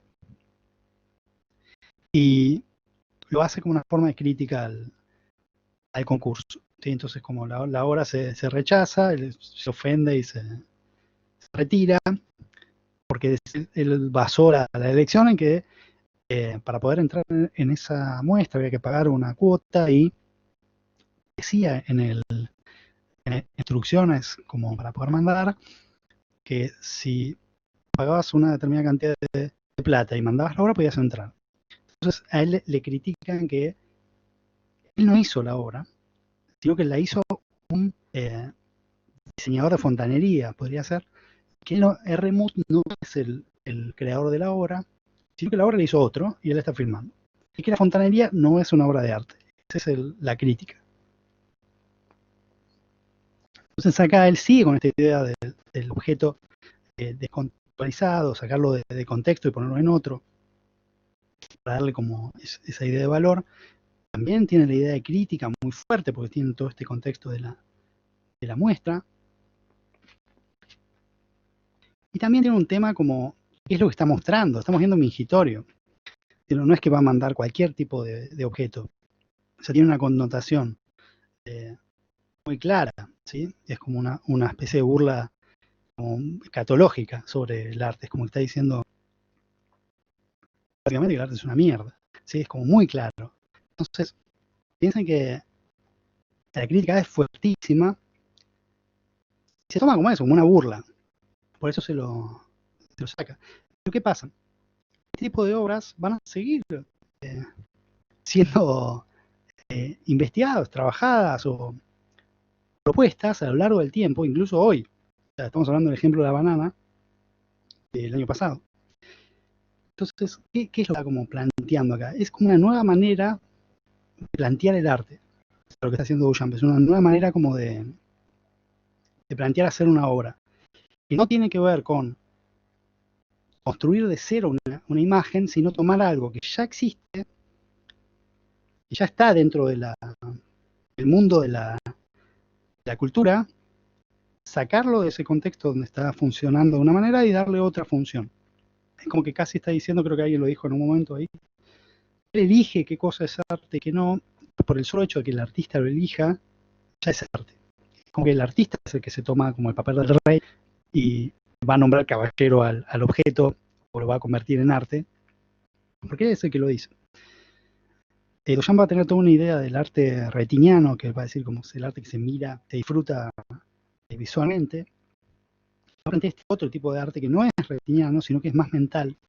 Es una forma de análisis y una forma de placer dentro de ese análisis. Después, los artistas conceptuales van a tomar y van a desarrollar. Creo que no estaba tanto en el inicio, era más como una cuestión más de crítica, de burla.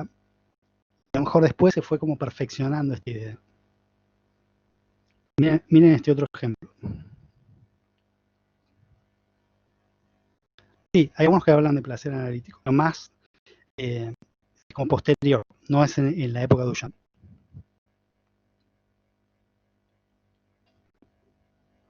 Este es otro tipo de ready-made,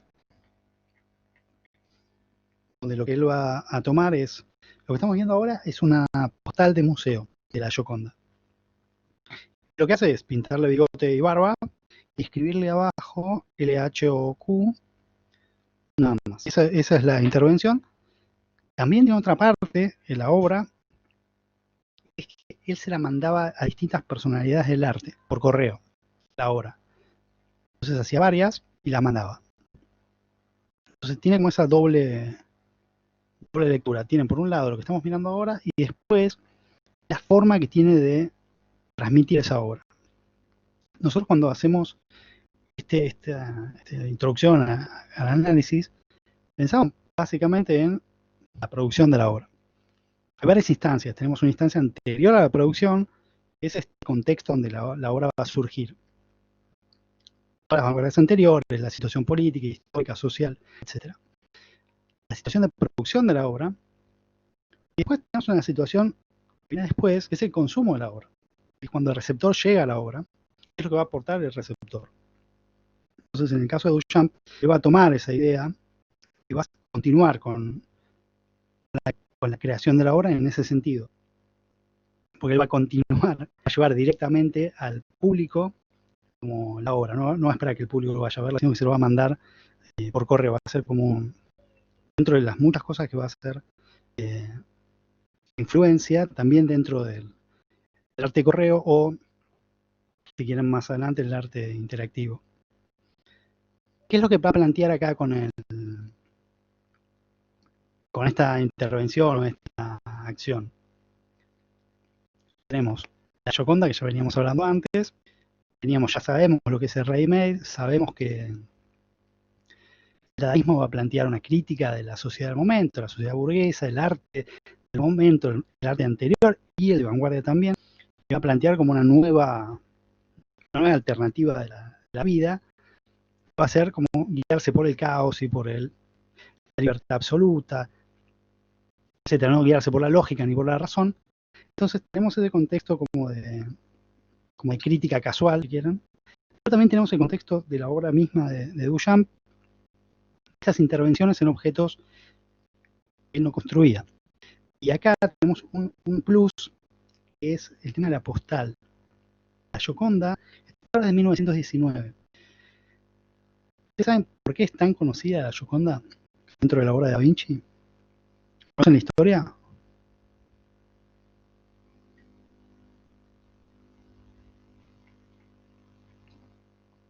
Sí, porque la robaron, por un lado, pero hay otra parte de eso, es que cuando la robaron, hubo mucha prensa. Sí, ya había una distribución de diarios ya casi como ahora, y había muchas imágenes de la obra, caricaturas y publicidades. Cuando la robaron y cuando volvió a aparecer, la tuvo 3 años, parece que era un mecánico italiano abajo de la cama para devolverla a Italia. Creo que no sé si la devolvió o lo agarraron, no me acuerdo. Y bueno, se hizo muy famoso ese tema del robo. Entonces en ese momento se reprodujo mucho la imagen, todo el mundo la conocía. No porque conociera la obra, sino porque conociera la reproducción de la obra. Y acá Duchamp lo que está interviniendo no es la obra original, sino que le está interviniendo una reproducción, que es la postal.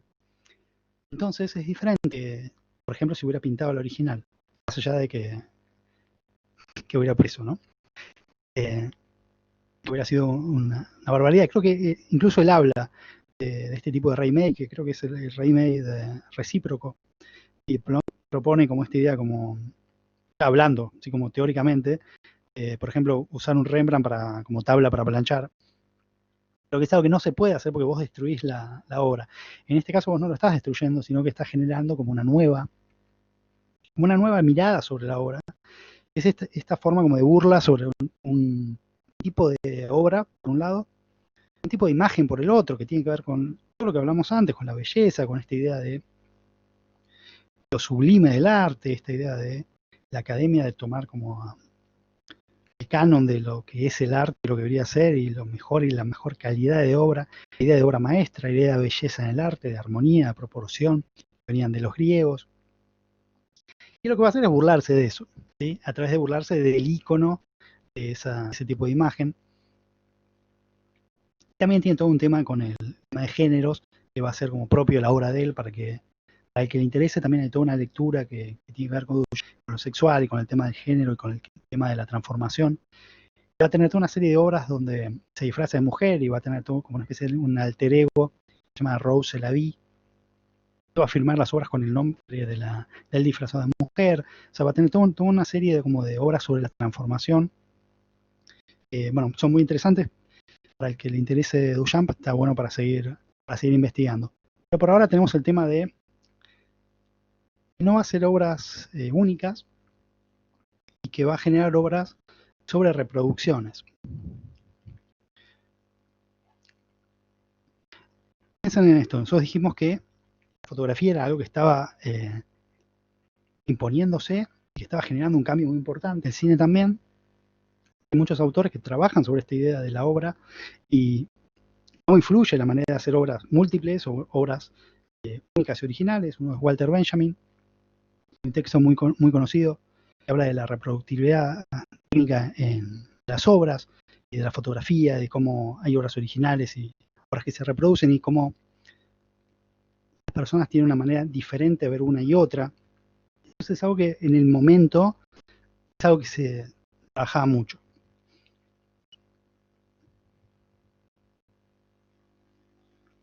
Ahora vamos a hacer un salto importante, porque yo quiero llegar a algunas obras contemporáneas, ¿sí? El tema de links no tengo preparado, pero después les dejo mi mail y al que le interese le paso. Sí, ahora no lo tengo encima. Lo que sí los voy a pasar, háganme acordar, porque capaz que me olvido. Tengo un link para pasarles para ver una última obra, que va a ser post charla, digamos. La idea es así.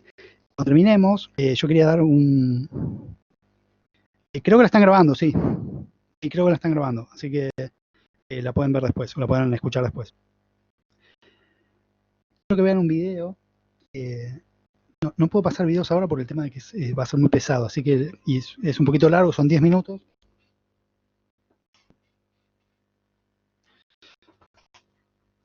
Así que después les voy a pasar un link para que lo puedan ver. El video está en YouTube. Es un video que es ganador primer premio en un concurso que se hizo sobre el arte en pandemia, sí, que es 20 de este año, digamos, ¿sí? Es un video de un artista argentino.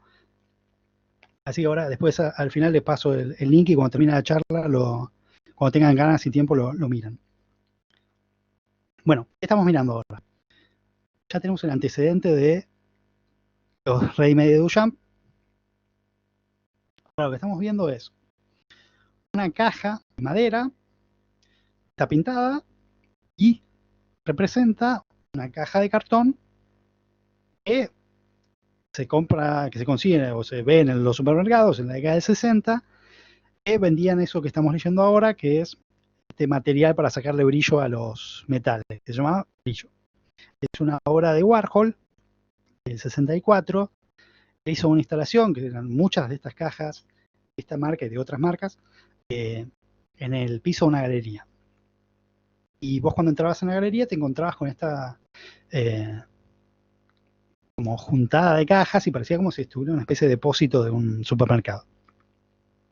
Ese es el contexto. El material es madera, no es de cartón, y está pintado con serigrafía.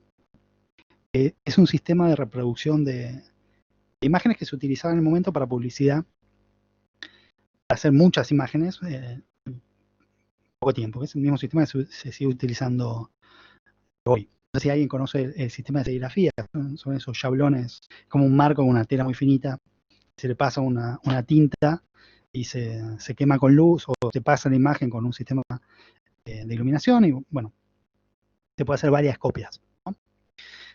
¿Qué es lo que está haciendo Warhol? Yo no quería mostrarles imágenes de Marilyn, ni de Elvis, ni de la lata de sopa de Campbell, que todo el mundo conoce, porque en realidad estaríamos hablando de lo mismo, ¿sí?, que vamos a hablar ahora, por una obra que no es tan conocida, pero que tiene mucho escrito en libros de teoría del arte, habla mucho sobre esta obra de las cajas brillo. Lo van a tomar como esta idea de retomar esta idea de René, de tomar un objeto que no pertenece al mundo del arte y llevarlo al mundo del arte, esta idea de recontextualizar. Pero acá Warhol va a hacer algo como interesante. ¿En qué sentido? Está pintando la caja de este material, de este brillo, sí. Pero ¿qué es lo que está representando? Nosotros estamos viendo una reproducción de esa caja, una especie de simulacro de esas cajas. La pregunta sería, ¿qué diferencia hay entre esta caja y la que vemos en el supermercado? La diferencia es la misma que con el ejemplo de la bicicleta o el ejemplo de la postal de Duchamp. ¿Hay alguna diferencia si vamos al supermercado y nos encontramos con esta caja o una caja de cualquier producto que podemos encontrar acá que estuviera reproducido?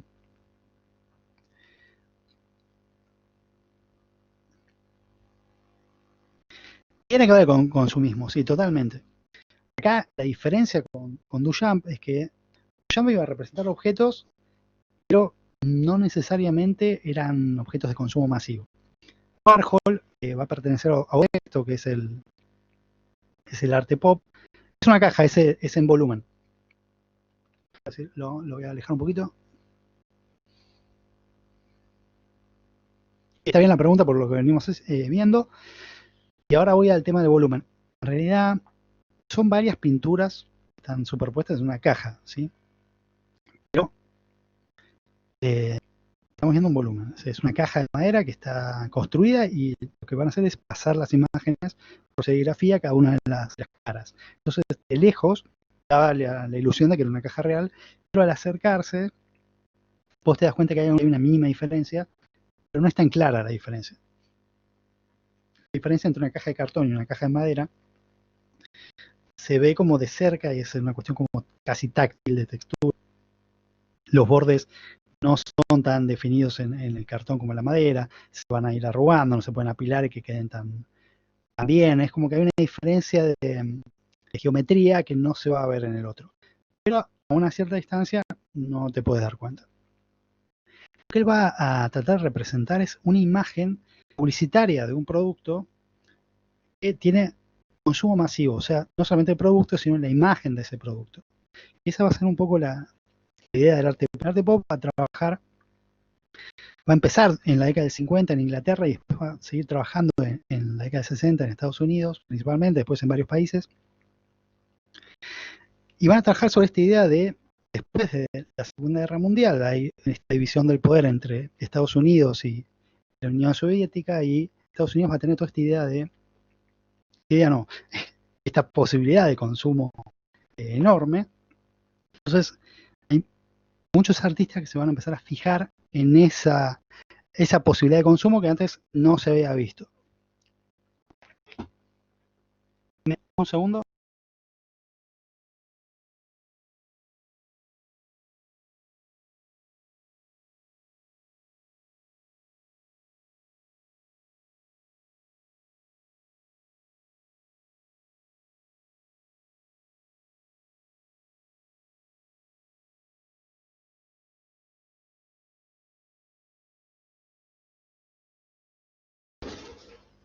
Ya volví.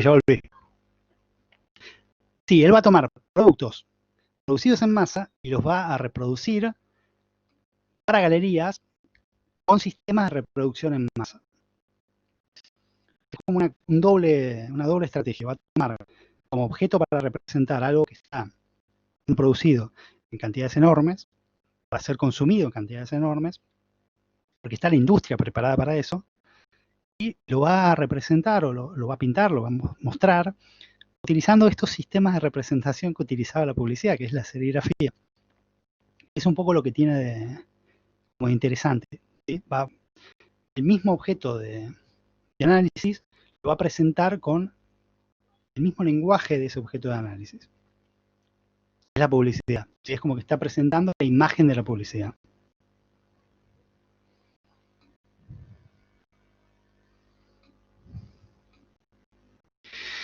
el tema de la democratización del arte, por ejemplo, mira, la interpretación de eso varía según el autor. Hay algunos que dicen que es algo frívolo, hay algunos que dicen que no, que está representando lo que se veía en la época, varían. ¿Sí? O sea, de vuelta, vamos al ejemplo de la banana en la pared. Depende de un poco de cómo lo analice cada uno. Yo creo que hay un poco de las dos cosas. En el caso de Warhol, a lo mejor no tanto, por las imágenes que hace de los desastres y de las sillas eléctricas y el tema como más crítico que va a tener en un momento de la obra, pero en ese momento sí, es lo que está mostrando, es lo que está pasando en el momento.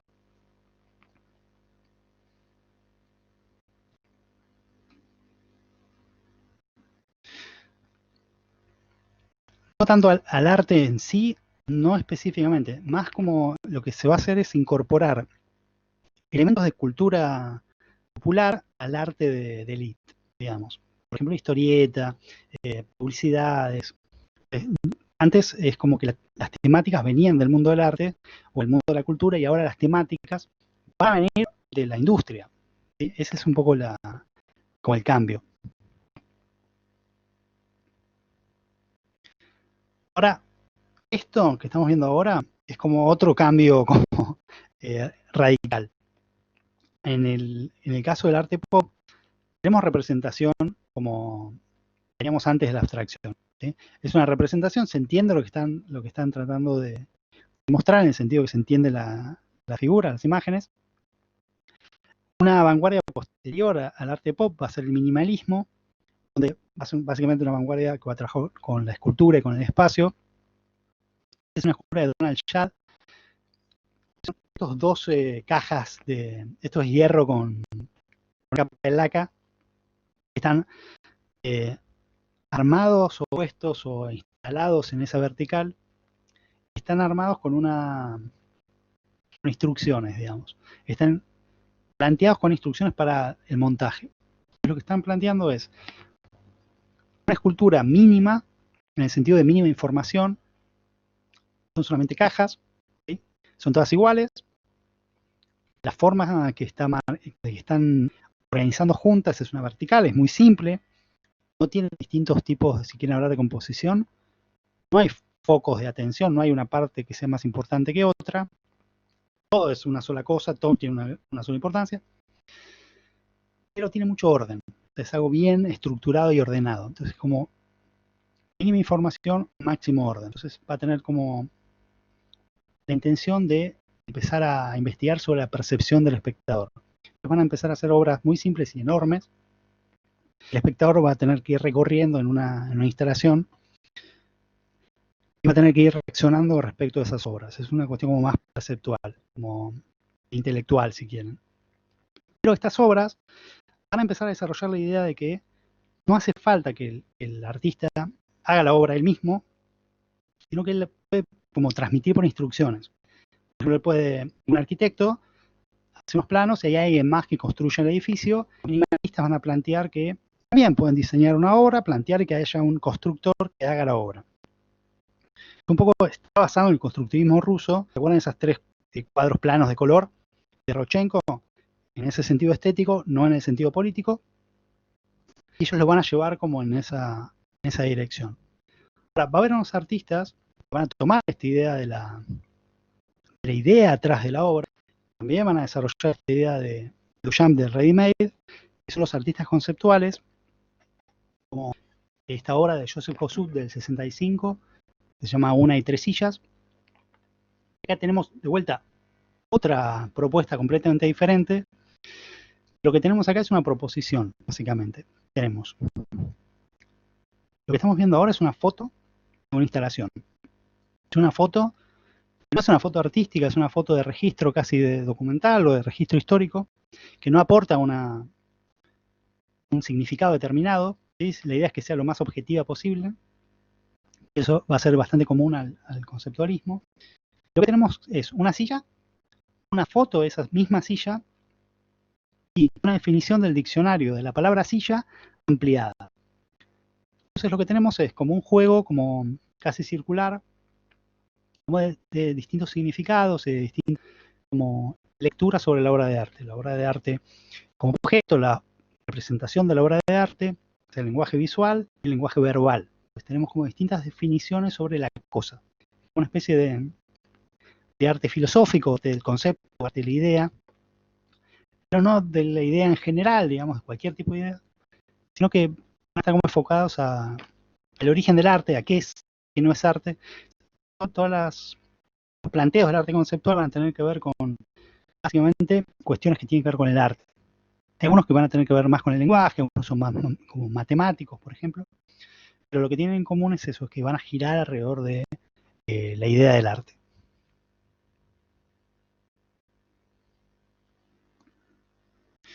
Esta foto que estamos viendo acá de los caballos es una obra de un autor que se llama Yanis Kounelis. Esta es una obra del 69, se llama 12 caballos. Pertenece al arte povera, que es un movimiento italiano que trabaja con esta idea de los materiales pobres, materiales que están excluidos del mundo del arte. Por ejemplo, los animales. ¿Sí? Lo que va a plantear es esta idea de que no hace falta una representación, sino que se puede plantear un objeto real, en este caso un animal, y plantea esta idea de como bastante extrema de los 12 caballos en una galería durante un tiempo determinado que la gente podía ir a ver. Si vemos un poquito abajo, ese es el arte povera de los caballos. La imagen que estamos viendo abajo, la de... A ver si... Ahí se ve.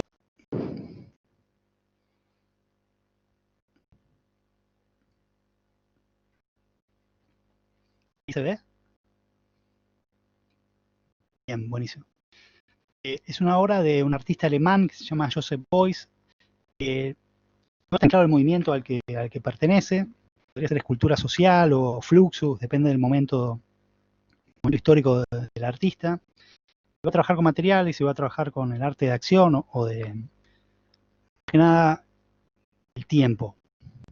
O sea, él lo que va a trabajar es, con su figura como artista personal, él va a estar dentro de las obras haciendo acciones que van a durar una determinada cantidad de tiempo. En este caso, el factor tiempo es importante porque son obras que duran una determinada cantidad de tiempo. Una muestra dura un tiempo determinado en una galería, pero uno puede ir en cualquier momento, verla y no vas a tener ninguna diferencia. En este caso, en esta obra, esa figura que está al lado este es un coyote, lo que estamos viendo ahí caminando, es el mismo artista, Joseph Beuys, que está envuelto en una tela que se llama fieltro, y él está conviviendo con ese coyote durante una semana en una galería en Estados Unidos. La idea de la muestra es compleja. Empieza en Alemania, lo van a envolver en ese fieltro, lo van a llevar en una ambulancia hasta el aeropuerto, va a viajar a Estados Unidos, en el aeropuerto de Nueva York, lo van a volver a envolver en fieltro, lo van a volver a llevar en ambulancia hasta la galería, y ahí va a entrar en ese lugar que estaba preparado, y va a convivir con el coyote durante una semana. Entonces, en un momento, empieza como a hacerse amigo del coyote. Sí, vamos a ver algunas obras con animales. Lo que va a plantear es como una especie de vuelta a la naturaleza y como revitalización de la figura del animal y una cuestión como bien mística sobre los animales. Va a plantear el coyote como el animal original de América y va a tener toda una serie como de codificaciones y de símbolos de los distintos partes de la obra como para justificarlo. O sea, es como que parece como, si quieren, dadaísta o un ready-made, pero con tiempo. Pero todo tiene, el material, el fieltro tiene un significado, el bastón tiene un significado para su obra, ¿no? Entonces, como toda una serie de cuestiones en el tiempo que el espectador puede ir siguiendo.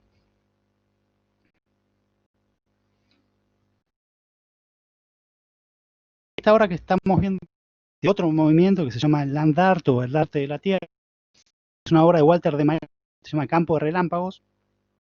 Y lo que hace es, en una hectárea va a ir sembrando estas líneas blancas que se ven ahí.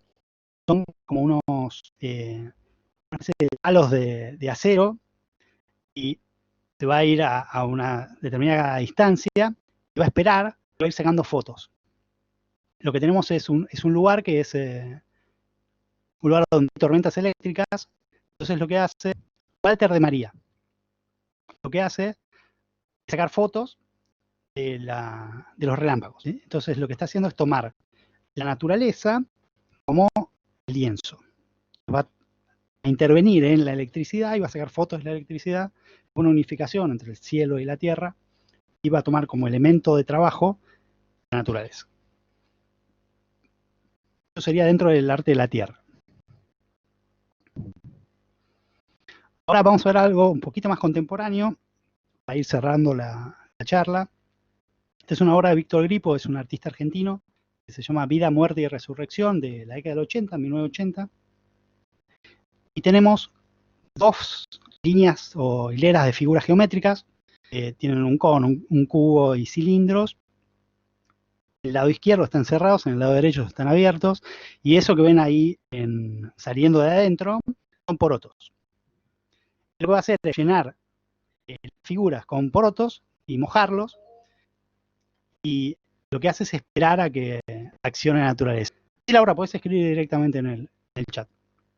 Entonces lo que tenemos es figuras geométricas de plomo destruidas por la naturaleza, que son los porotos hidratados. Entonces tenemos toda una serie de asociaciones que podemos hacer entre la escultura geométrica, el arte, la alimentación, por el lado de la comida, y cómo una cosa va a romper la otra, ¿sí?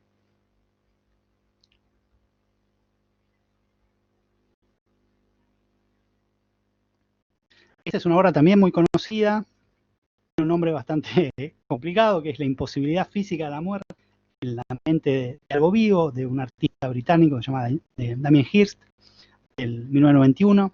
Es una obra muy conocida porque fue dentro del contexto de una muestra, se llamó Los Jóvenes Artistas Británicos, que fue muy conocida porque era muy polémica, trataba temas como muy complicados, había obras sobre asesinos de chicos, y entonces era algo que... Esta obra es de Damien Hirst, llamó la atención de la prensa, y esta obra en particular, que es un tiburón real embalsamado en formol, en estos tres bloques de acero, en tamaño natural, es algo que llamaba mucho la atención. Tiene como esta sensación como de tiempo detenido, tiene como una especie de escultura viva, suspendida en el tiempo. Voy acelerando un poquito porque ya tengo que entregar a tiempo. Esta es una obra del año 2000, a lo mejor la conocen, es una obra de Eduardo Kac, se llama Alba, y es una mezcla entre experimento genético y arte. Es un conejo real que está tratado genéticamente con genes de medusa. El artista es un artista brasilero que va a trabajar en conjunto con científicos. Y lo que hace es reescribir el código genético del conejo, cruzarlo y hacer que los hijos del conejo tengan esta propiedad que es que brilla y se vuelve verde en la oscuridad si vos lo iluminás con una luz azul especial. Entonces lo que hace es hacer arte código genético. De vuelta, fuera de contexto es algo rarísimo. Si lo piensas desde el punto de vista de Duchamp y del Reymedi y la apropiación de otros contextos, ya tenemos algo de qué hablar. Ahora, las implicaciones éticas de la obra también es algo para hablar. Pero bueno, es algo que se está produciendo, o que se produjo, ya tiene 20 años. Y esta última obra que les quería contar, para cerrar con algo un poco más alegre, es una instalación, performance o acción de un artista argentino que se llama Gabriel Baggio, de 2002, se llama Sopa, y el artista es el que está a la izquierda. Están cocinando, tienen una sola garrafa de gas que está llevando el fuego a las tres ollas. Están los tres, es el artista, la mamá y la abuela, cocinando la misma sopa, cada uno con su versión. Y en ese lugar donde están, que es un centro cultural, está el público esperando para comer, y esa es la obra. Ellos cocinando, el público llevándose la muestra, probando la sopa, y además habían llamado a unos críticos gastronómicos que llenando distintos tipos de preguntas. En realidad es una performance, no es un happening, pero está dentro de esa misma línea. Sí, es algo que va a durar un tiempo, o sea que es efímero. Y lo que tiene de particular es que la gente que está ahí en ese lugar ve la cocción y se lleva la obra en el cuerpo, lo van comiendo y se lo llevan. Y lo que tiene es una forma muy interesante de trabajar sobre la transmisión de la cultura oral. O sea, piensen que las recetas de cocina familiares se van pasando de padres a hijos, de madres a hijas. Entonces lo que está planteando es esta idea de cómo las instrucciones, esas recetas que van siguiendo para cocinar, depende de quién la haga, va a tener un gusto distinto. Eso después se ve por los retos gastronómicos que van a llenar estas preguntas. Van a ir diciendo, bueno, una es más dulce, más salada, más ácida, etcétera. Va a ir planteando estas diferencias de cómo se siguen las recetas. Y bueno, ese es un poco el panorama así, un poco caprichoso. Yo fui eligiendo algunas que me parecían importantes como para ir discutiendo. Ahora les voy a pasar, antes de olvidarme, el link para que le interese ver este video que les comentaba antes. Ahí se los voy pasando. Así que, y les paso mi email, así que si alguien tiene alguna pregunta, o ahora no nos vamos a llegar a hacer preguntas, lo podemos ir charlando más adelante. Así que, disculpen si hablé mucho, yo pensé que iban a poder hablar por micrófono. Así que, bueno, hicimos lo que pudimos. Espero que les haya parecido ameno y no muy pesado. Así que, muchas gracias.